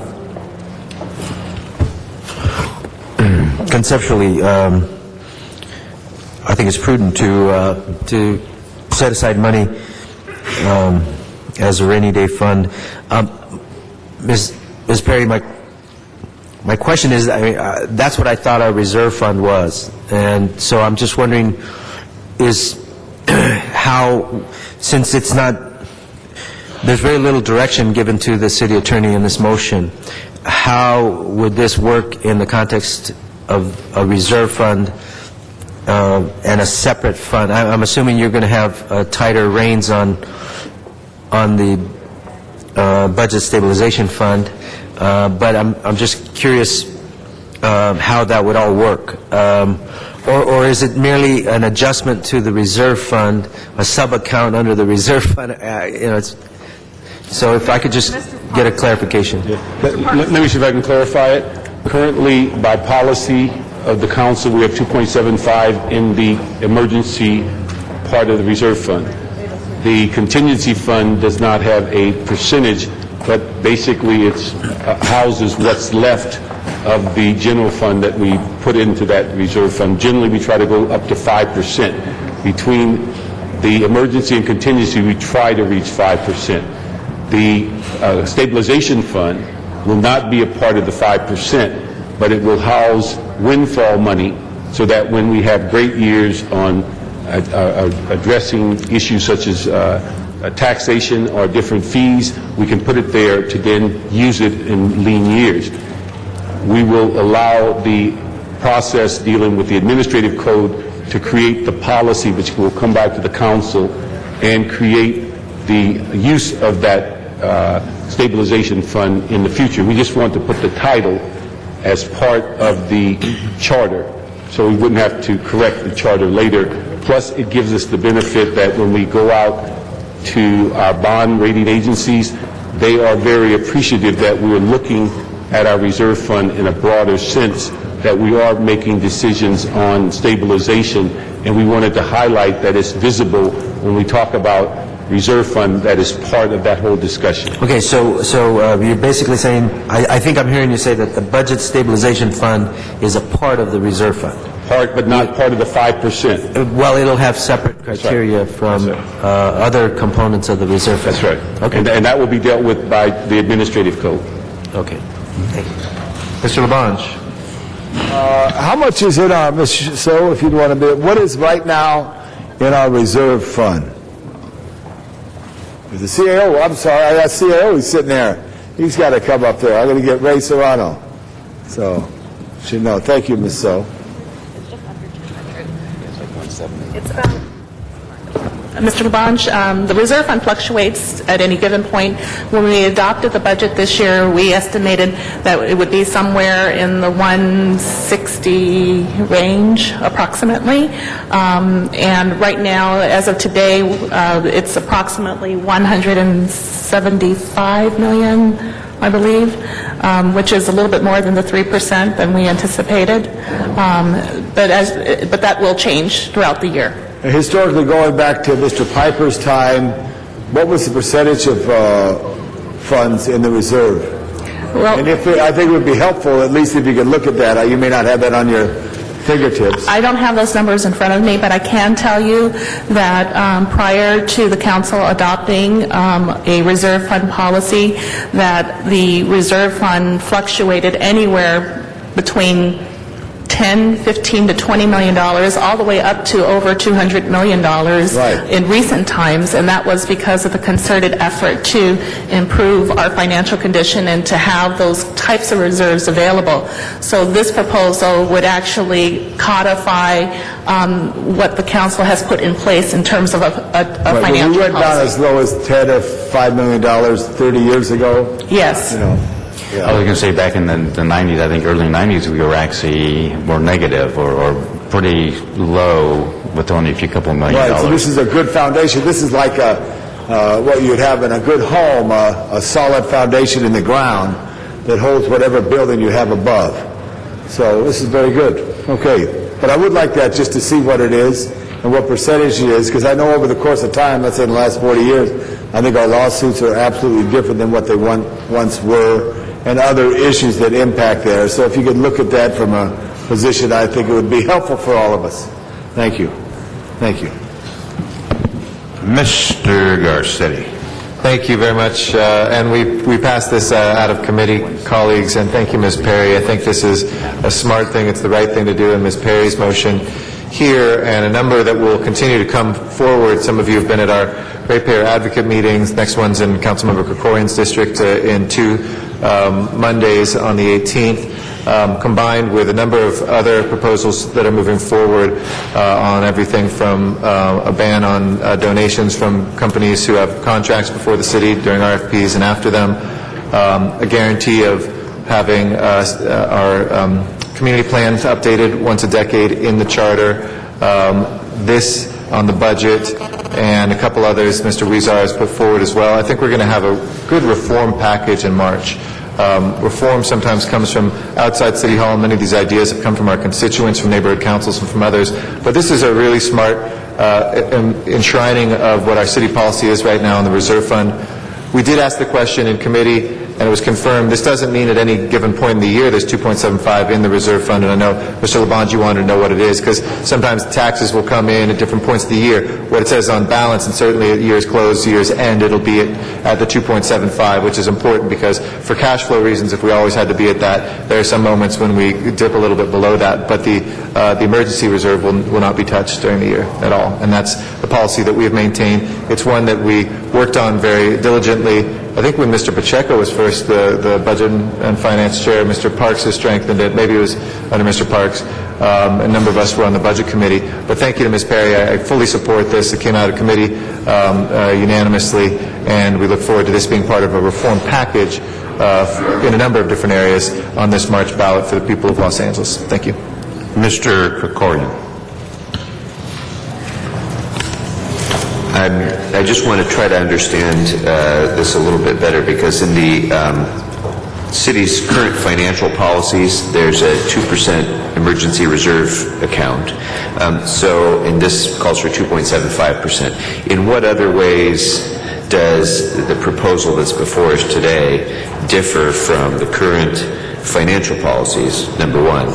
And number two, is the concept here of both the emergency reserve and the architecture of the Budget Stabilization Act that we're talking about, which I gather to be a separate pot of money from the reserve, is the concept here that a minimum level would be maintained, or that there would be an annual budget allocation in that amount? Because if it's the latter, then we're going to be in the position of setting aside money in down years that follow flush years, when perhaps we don't need to be doing that.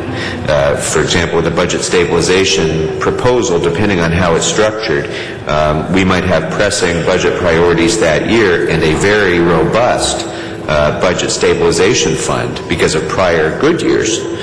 It's hard to imagine now, but at some future year when we've had a number of good years. So how would that work? And I'm a little concerned about moving forward with a budget stabilization concept without having a better understanding of what even the concept is. Well, if I can address the first question with regard to the financial policy of the 2% versus the 2.75%.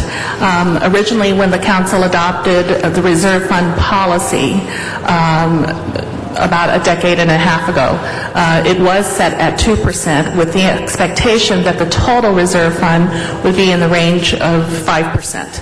So over the course of the last decade, Council has actually adopted a policy to move the 2% up to 2.75, and it was done in 0.25 increments. So we went from 2% to 2.25% to 2.5, and now we're at the current 2.75%. And that's what would be proposed as being the minimal level under this charter amendment. With regard to how the budget stabilization fund... Well, I'm sorry, before you move forward. So in that respect, as to the amount, this is simply a codification of the existing city's policies. But in addition to that, there are implementation aspects to this as to what needs to be done in order to have access to the fund, which is not currently a part of policy. Is that It is part of the policy right now. And in fact, this amendment would codify all of that, because right now, even within the existing financial policies, it does have parameters by which you can access the emergency reserve fund monies that are currently set aside, such are those as... parameters the same as what's before us now for this proposed codification? Yes. Okay, great, thank you. Now on the budget stabilization concept? With regard to the budget stabilization fund, this was actually a concept that the council considered about 2 budget cycles ago. The reserve fund is, if you will, it's more of a savings account, and it's separated from the budget. And it's where we go to for, at year-end, monies end up there. And it's an expectation that we would reach a total of 5% at year-end in any given year. As you know, this will be 2.75 emergency, and the rest would be in the contingency account. The Budget Stabilization Fund, as originally conceived, was intended to be a place where it would smooth out peaks and valleys. And so part of the concept was, in years past, when the economy was very, very good, the city expended those monies during the boom years, so to speak. And so as a result, when the revenues started coming down, now, which is the situation that we're in today, it's making it much more difficult to bring those our expenditures in line with our revenues that have been declining. And so the concept is for a budget stabilization fund, perhaps what could be done, and this would all come back to you as part of an ordinance if this passes a charter amendment. So what could happen is, under a budget stabilization fund, you could estimate that you would have a certain amount of revenues that are collected in a given year. And so your budget is predicated based on a $4 billion general fund revenue estimate. Say, for example, that during the year, so you have a budget of $4 billion, and you allocate your resources based on that $4 billion. For example, if our revenues come in at $4.2 billion, in theory, under an ordinance adopted consistent with the Budget Stabilization Fund, any monies that you collect over and above what you anticipated could be placed in that Budget Stabilization Fund rather than spending it in that year. And what that does is, if it's set aside in that fund, it could be used in future years to address those years where we don't have funds to do some of the most basic things, such as street repair, or maintenance of roads or sidewalks, or whatever one-time uses. What you don't want is a situation where you use those funds and put it into a continuing program, because that's what we have today. We have continuing programs in which we have no continuing funding for. Another concept that possibly could be used is one revenue that we have that's very, very volatile is a documentary transfer tax. A few years ago, our documentary transfer tax, because of the real estate boom again, because of all of the real estate transactions, the documentary transfer tax exceeded $200 million. By comparison, this year in our budget, we're only estimating somewhere around $50 to $60 million. Is that correct, right? It's a much lower number, but there's a wide gap in that number. So because of the volatility of that particular revenue source, the council could adopt, maybe by ordinance if this measure passes, a policy where you would budget based on a flat amount of the documentary transfer, or an expected amount of the documentary transfer tax, and if more than that comes in, it could be put in the Budget Stabilization Fund. So those are concepts that we would be bringing back to you and would be adopted as part of an ordinance. Thank you. Mr. Kokorian? If I may, just to answer your last question about the maintenance, is basically this is a maintenance. It's not an addition for each year that you put in the 2.75. It's basically a maintenance level. Thank you. We have one public speaker, Wayne Spindler.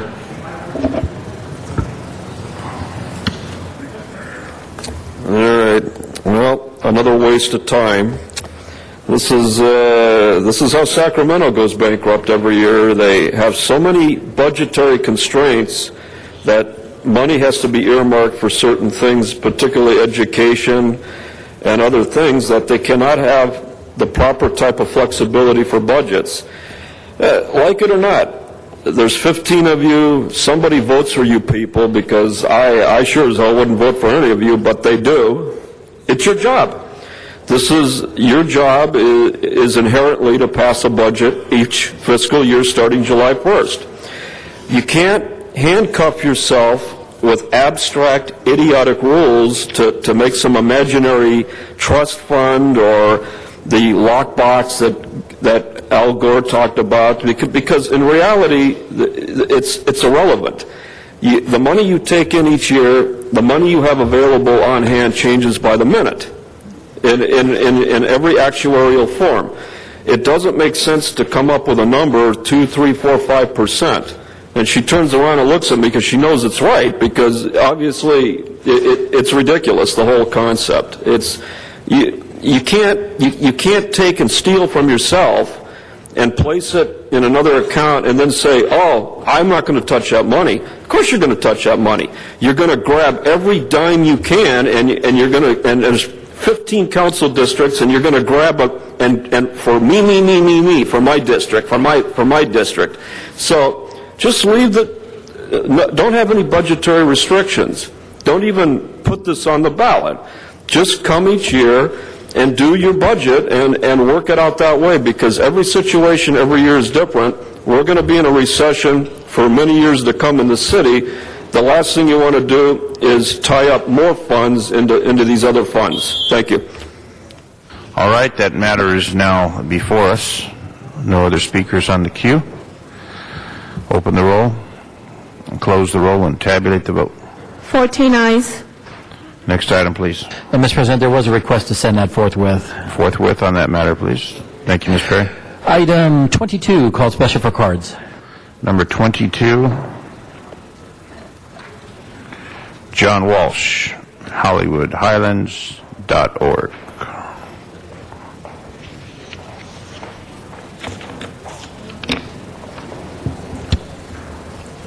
And join us on Twitter. Only people who Twitter the City Council meeting at Hollywood Dems. This is training, emergency training, in case the world semi-ends and 12 or 13 of you are dead, the 1 or 2 are left. Who's going to be the acting mayor? You're going to get special training and who to be the acting mayor. You know, I won bets. Who was the mayor of the city of Los Angeles on 9/11? Do you know what that answer is? Alex Padilla was the mayor of the city of Los Angeles. Of course, Hahn was out, and he did an excellent job, and he didn't hog anything, and he had no training. And incidentally, we also have if you go now to our website, a trivia question that one person here can answer, and that is, which city council person had an uncle who was a city council member? I know that one person up here knows it. I'm saying right now, you don't need to train anybody. You're so good. If there's a disaster, fine. HollywoodHighlands.org. 1 minute. Wayne Spindler. Okay. This is actually going to be a very good thing, because to be a mayor, to be trained to be the mayor of Los Angeles, you have to have special training. One such thing is how to get into Staples Center and get courtside seats. And the way that you do that is first you draft a type of motion or public meeting that's required for the mayor to be there. Then secondly, you give the presentation, and then third, you continue the presentation past halftime so that you can stay at the entire game and have courtside seats. Then you have to be able to go into fancy restaurants and order thousands of dollars of bottles of champagne and be able to argue that you were going to drink it at the dinner, but that you had an emergency you had to go to, and you take it all back and then you put it in your wine cellar, so at the end of 4 years you have $100,000 worth of vintage beverages paid by the taxpayers. These are the kind of things that the mayor does. I mean, if 15 members of the city council have to be trained to be the mayor, I mean, what the hell for? I mean, what are you going to do? I mean, Mayor Villaraigosa, what training did he have to become mayor? He was in the state legislature. He was a city councilman. Then he got voted as mayor. What training did he? He had no training. And the prior speaker's correct. Alex Padilla took over. He didn't have any training. You know, he's now in the state senate. He's running for re-election. He's going to win. And, you know, it's a waste of time. But, I mean, if you want to have a real training program, I think you have to argue the issues of ordering beverages, keeping those expensive beverages, courtside seats, and other perks. Thank you very much. Let's go to the San Fernando Valley. Donna Perman? Okay, yeah, I believe that this is a big waste of money. I believe that each one of those council members, I believe this is a way so they can have another training session so they can train each and every council member how to take over, even though Eric Garcetti does very well when he's acting mayor. Anyway, I can see now that maybe what that other speaker just spoke about, maybe that's where the training is going to be, how to be able to take gifts and call it city business, and how to be able to go to fancy restaurants, and how to be able to take your girlfriends when you're married out. So perhaps this is what the real training is, and not what to do in an emergency. So yeah, so I believe that this is a big waste. As I said, this is a big waste of money, and I don't believe we need to be able to go. You're going to take it away from the neighborhood councils who really need the money, and we're going to be having it on these trainings. And then, of course, we'll probably have to pay for hotel rooms. We'll probably have to pay for meals out because they'll have to eat while they're training to be mayors. And then we're going to have to redo it again in 2 more years when we have more. When the city employees the council members are termed out, then we're going to have to redo it again for the whole new council members. So I say vote no on this. This is not good. This is bad. It's a 2/3 vote, trying to get rid of the 2/3 vote with the state legislature. This is just as bad and wasteful. To get rid of the 2/3, and we don't need to have simple majority. Okay, thank you. Marion Volger. Yeah, they're really pouring it on, folks. Look, they have a budget crisis here at the city, and they're going after the employees for their health care costs. When they complain about how much health care costs, look at this, how much they can spend for this thing. With the mayor thing, I think this is an absolute outrage, and the union should stand up and boycott you all and be on strike, whatever, not to give you 1 red cent, folks.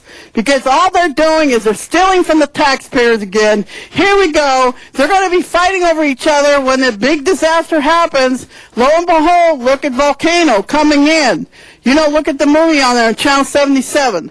Volcano. The Frenel's coming in. They're going to be fighting over who's going to make the decision here. And it's going to be too late. You can't have so it's going to be a lot of chaos, a lot of confusion, and too many people knowing how to do this job. Only 1 or 2 people should be in charge.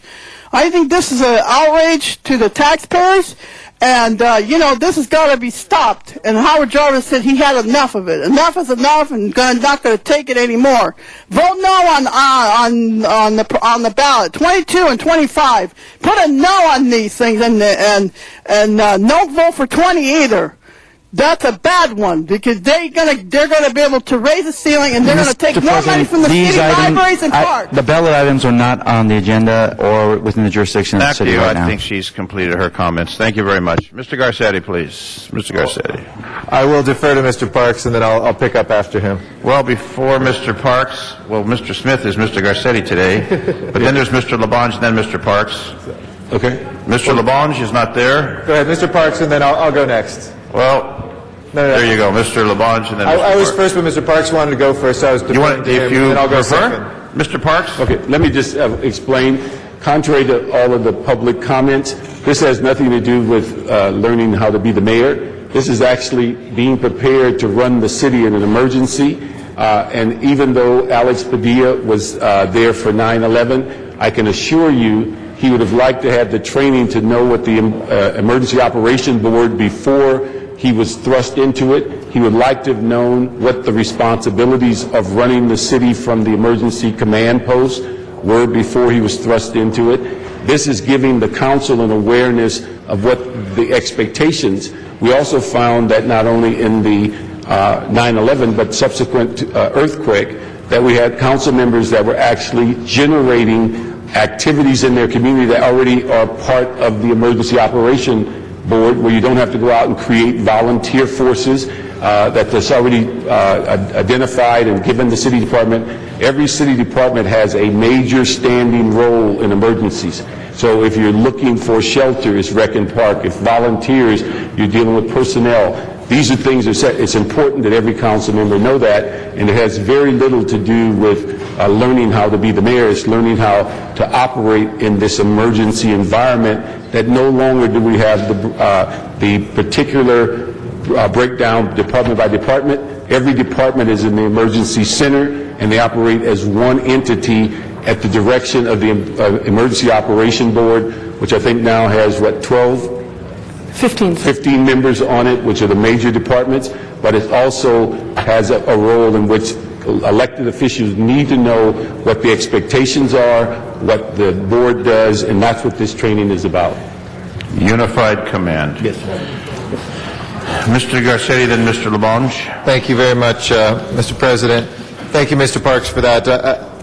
I think you addressed some of the speaker's concerns. It takes pretty deep cynicism to believe that government can't do emergency response work, which I think Los Angeles has actually distinguished itself as being among the best in the country, and there's credible people that are leading in the department. But I also think we've had a very literate group of elected officials. Elected officials do make the difference, whether it was Mayor Reardon calling on the banks after the '94 earthquake to freeze people's payments so that they wouldn't lose houses and cars, whether it was Alex when Mayor Hahn was stuck in Washington, D.C. because all flights were grounded, and he had actually gone through some training. But colleagues, I stand as your council president today because I've talked with Mr. Smith, and he and I are going to coordinate among all of us to make sure that every single council office has a set, many of them already do, designated person for emergency response on citywide responses. The difference is that Councilmember Alarcon's office made during the recent fires when people lost their homes, when we've all experienced in our own districts or gone through citywide events like 9/11. It is critical that we have a set protocol, that we have set procedures, and that we have knowledgeable elected officials. My senior staff and I just went and did a little kind of orientation at our Emergency Operations Center. We're working with making sure the council role, because in the worst case scenarios, yes, there could be people who are no longer the mayor because they are out of town, like what happened with Mayor Hahn, or for other reasons. And it is critical that we have a seamless continuation of governance in this city. So I'm going to ask each of the council offices, and I think especially those who have been here for a long time, Mr. Reyes and Mr. Labange and Mr. Parks and Ms. Perry, Mr. Alarcon, Mr. Zine, Mr. Smith, who have experience as city employees, know how important it is for council offices to have that. And our emergency management department is doing a great job of helping us. I think we need to go through what they call their 101 and 201 training, make sure that we have somebody who's there regularly when there are the citywide alerts, that we can rotate. It's a 24-hour shift, so we'll look at the three offices, probably the council leadership, having a person there on 8-hour shifts around the clock, and making sure that we have that continuation of governance. And even when we do have the mayor, this isn't just about the acting mayor. We work through our neighborhood councils and our community groups, and we have our ear closely to the ground. Council offices are very well structured to do that in emergencies and to leap into action. So this is part of the first step. I urge your support on this today. It's not some brand new huge cost. This is existing resources and existing employees that we have. In fact, we've cut costs from what we used to do. Every year we did a training. Many council members have been a part of that, and council offices used to be up in Lake Arrowhead. Now, under these budget constraints, we're doing it here in the city of Los Angeles, most recently in San Pedro. So I urge you to find that person in your office who will be the point person for emergency response, probably in your field office. It doesn't necessarily have to be your district director. It can be somebody who really trains with the expertise, one field deputy or somebody who's interested. We're going to put that roster together as well, and then work to make sure that they get trained to know what to do in an emergency to continue that record that Los Angeles has. Thank you. Mr. Labange. I just want to follow up, Eric. You said that prior, and Mr. Wesson, when you were here with Mr. Holden, deputies were the role. So I think it's key that for the CLA to help remind us all to have the deputies do that. Deputies do a great job. Ms. Day, does this cost any money? No, sir. It's existing staff in our department. There's no money cost here. I think it's important to review the situation. As I mentioned, Hal Burton's name some meetings ago, we had a meeting in the advent that this meeting hall would be destroyed out in the field of Dodger Stadium area several years ago. All this is important to be ready because The big one is going to come, and other things may happen too. And I just want to remind you, A.C. Cooper, you know who A.C. Cooper is, Miss Anderson Cooper? He did a story about the earthquakes, and the number one city that's best prepared is Los Angeles. Did you see that on A.C. Cooper 360? No. You should have saw it. Go on CNN website and find out. And this is a focus point. But preparedness is key, and it prepares everybody for that. And I want to just remind that. I think Mr. Garcetti said it right. It's the staff that will be very helpful, and also in working with it. Just recently, tragically, last week, with the hike on 113-degree heat day passed, these efforts, whatever they are, whenever there's an emergency, we can be helpful if there's notification and organization. Thank you, Mr. Labange. No, thank you, Mr. Zion. Pleasure. Ms. Hahn. Thank you. Well, this is all good discussions, and I think I've always been a big proponent of educating and preparing neighborhoods and neighborhood councils and some of the CERT groups out there, because I think in the event of a major catastrophe, it's really going to be neighborhood by neighborhood and block by block in terms of how we will access resources. My question is, what exactly are we voting on today, and what will this begin to implement? The report before you today covers several things. One is we were asked to report on the governance of the Emergency Operations Organization, and that is specifically outlined within the Los Angeles Administrative Code. That's why so many references were actually included in the report. The second issue that we were asked to report on was how logistics or how resources are identified and moved in a disaster. So within the Emergency Management Department, we're working with the state and the various city departments and other agencies to review how we do that, specifically through the Department of General Services and the Emergency Operations Center. And are you actually setting up training for council members? Yes. That's part of this? Yes, and the third was the specific issue of council training specific to the Emergency Operations Organization, governance, and other issues related to disaster. You've come back with a report that basically says how that's going to be accomplished? Actually, we've conducted 2 of the trainings thus far on the 27th, and we're now setting up dates in which we'll be reaching out to all of the council offices to offer that. It's basically a 2-hour training in our center, and it's conducted by our general manager. So these things have already happened. So what I'm asking, is this a note and file? This is recommended as a note and file from the Public Safety Committee. So we're basically just noting and filing the report from the report. So all this discussion about what this actually would begin to implement or trigger is not true. We're just note and filing a report where they have discussed these things in the report. We're not actually triggering anything by this vote. We're note and filing. So to say I want an aye vote on this, we're just accepting the report and note and filing it. Note and file is the direction on this matter. Right. It seemed a little exaggerated in our discussion this morning what we're actually doing. I just want to get it clear. Note and file, yes, We're sir. note and filing the report. We're not triggering anything. We're not asking for anything. We're not spending any money. There are no recommendations in this report. No, ma'am. Fine. So that was kind of an exaggerated discussion. We're just going to Okay. train our people in case of an emergency. All right, so that matter is going to be noted and filed. Mr. Clerk, Mr. Parks. I think it needs to be clarified. We're not asking for approval, but she's going forward and implementing the program. Yeah, but that's not what we're voting on. Okay, yeah. Correct. Not voting on it. And you do that with existing resources, and there's no additional funding or personnel required? That's correct. It's in-house, conducted at a city facility with existing personnel. Very good. Thank you. Okay, that'll be the direction. Thank you. Next item, please.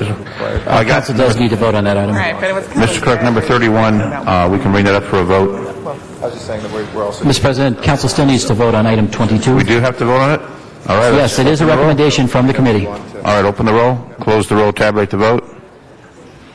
So we voted and we received and filed. Next item, please. 14 ayes. Next item.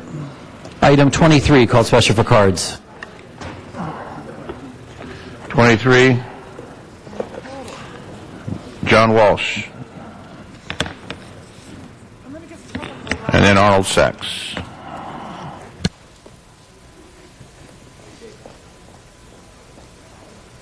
So did you know in that report was supposed to designate? With Highlands.org, twittering at Hollywood Dems, and emailing at hollywooddems@gmail.com.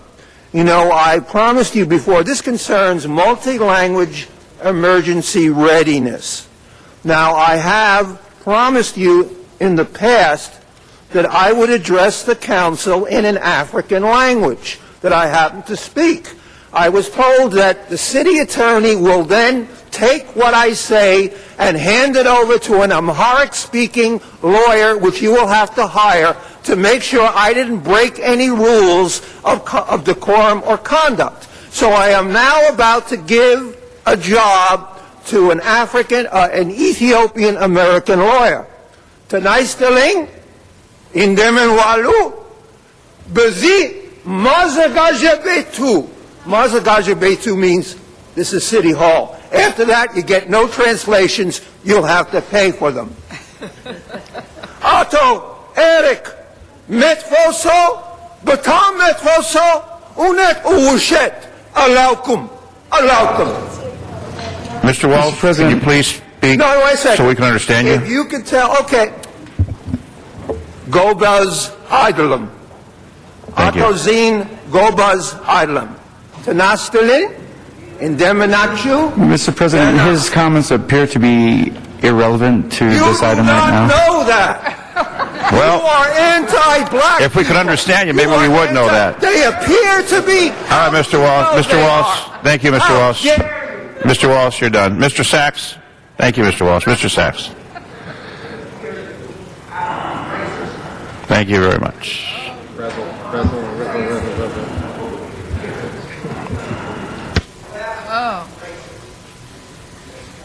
Oh, God. Sachs. Just as an example, this is a multi-language emergency readiness outreach material. I just came from the County Board of Supervisors because I presented to them a situation that happened yesterday. Now, it's not an emergency outreach program, but it is multi-language. This is 2 flyers that were produced by Metro for the downtown connector, just as an example. This is English that shows 3 alternatives to the downtown connector plan. This is Korean that shows an entirely different downtown connector plan. Multi-language put out by one agency, Metro. So how do we know what the hell's going on? Metro says there's 3 alternatives, but language-wise, there's 4 alternatives. And this one in Korean is totally different than the 3 in English. So again, how the hell do you know what's going on? You want to present emergency outreach material in multi-languages. Who's overseeing the project? I can ask who's overseeing Metro. That's why I went to the county board. Got no answer there. So how do you present this material multilinguistically? 2 documents. I wish I had more so you could each inspect them. But you're welcome to look at these. You can get them at Metro. Entirely different alternatives for $1 billion project that's Thank you, going to be Mr. downtown. Sachs. Thank you for your comments. Mr. Clerk, the matter is before us. Open the roll, close the roll, tabulate the vote. 14 ayes. Next item, please. Item 26, call special for cards. Number 26, John Walsh. 1 minute, Mr. Walsh. You're on your final minute. And then Tom McCarthy. Do anything in 1 minute. There you go. HollywoodHighlands.org. I just want we now know that if you speak in an African language, you will be laughed at and humiliated. I would like to give to the city attorney. Item 7 was a violation of the Brown Act. Can you give this to the city attorney? This is a Sergeant Arms, can you take that from Mr. Walsh? He has yet to discuss this item, Mr. President. As far as, this is called vacating a piece of property downtown. That means they're going to sell it to somebody. Check it out. Check who they're selling it to. You know, there's only one multimillionaire on this city council board. And if you want to know who that person is, come to HollywoodHighlands.org next week, and I'll tell you which one of these, which one up here is a multimillionaire. HollywoodHighlands.org. Bye. Thank you, Mr. Walsh. Tom McCarthy. Tom McCarty, just willing to answer any questions if the council has any. Thank you. Thank you. And we have no one on the queue, so open the roll, close the roll, and tabulate the vote. 14 ayes. Next item, please. Item 30, called special for cards. Number 30 is John Walsh. John Walsh is out of time. So on number 30, colleagues, no one on the queue, open the roll, close the roll, and tabulate the vote. 14 ayes. Next item, please. Item 31 was called special for an amending motion that has been circulated, and there are cards on that. Arnold Sachs. Number 31, Arnold Sachs.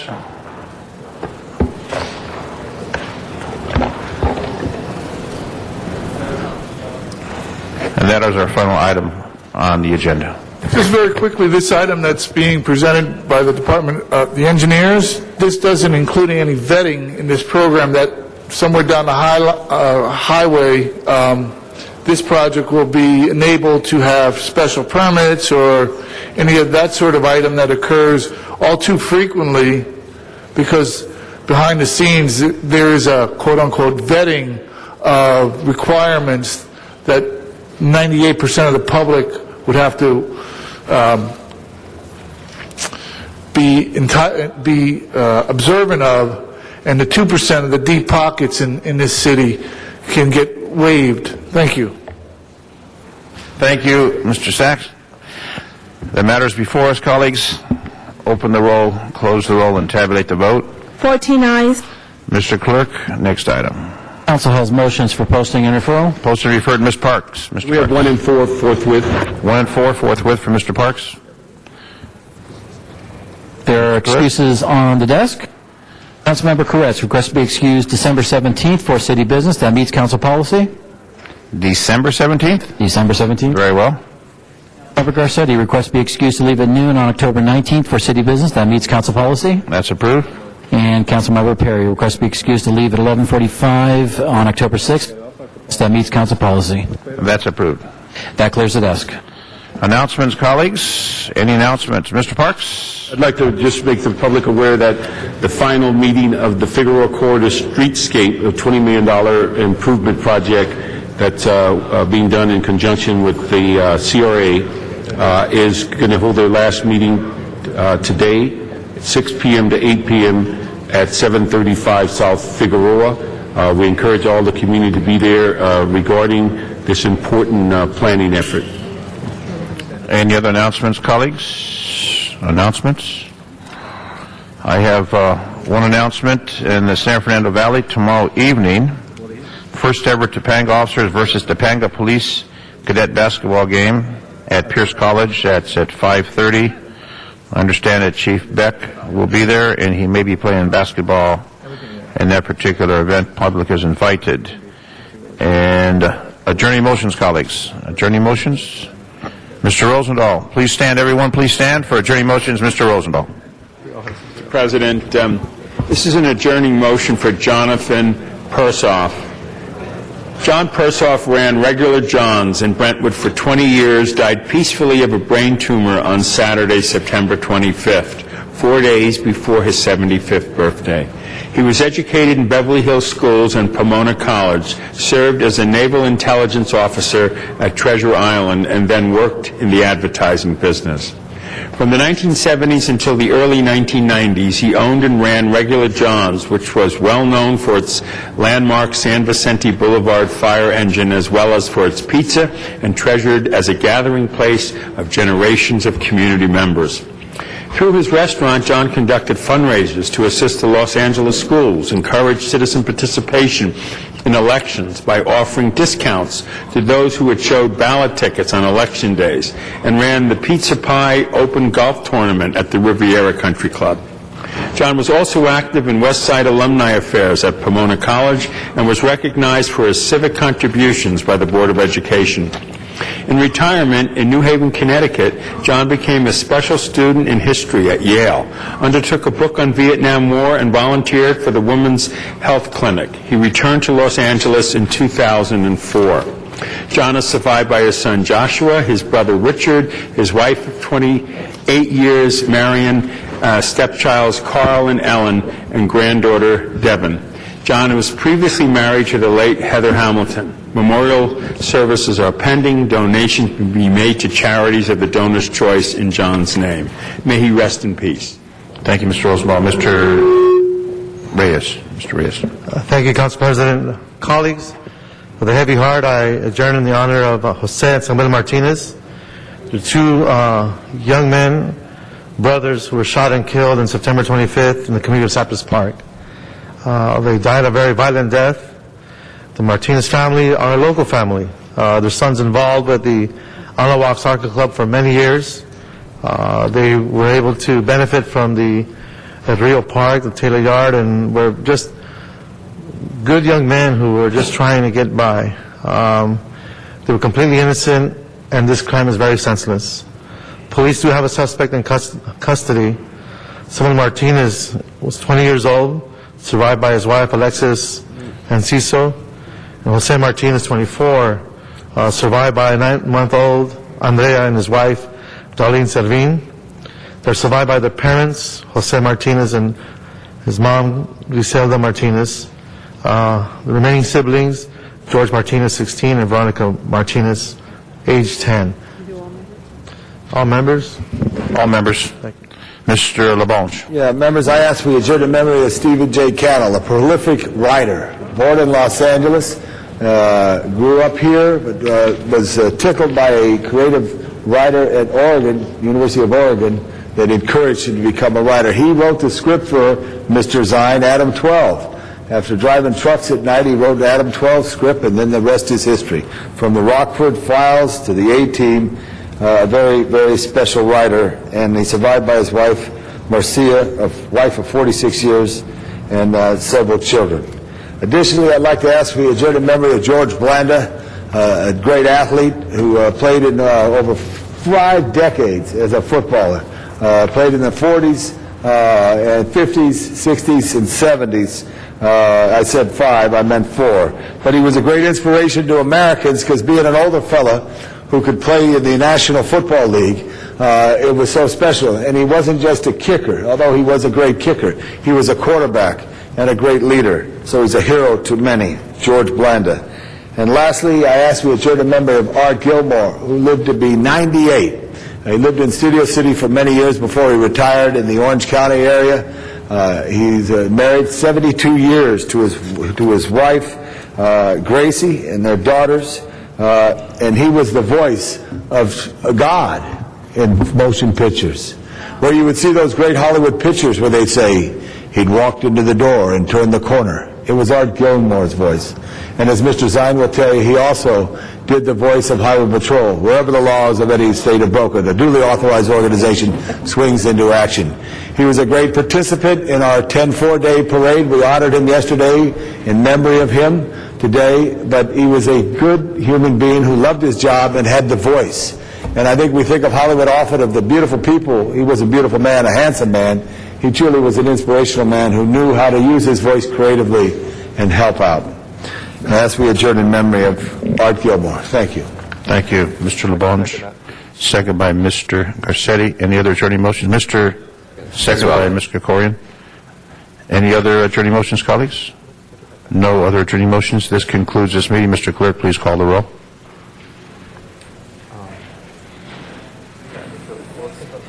Thank you. Our meeting is concluded. We will resume tomorrow.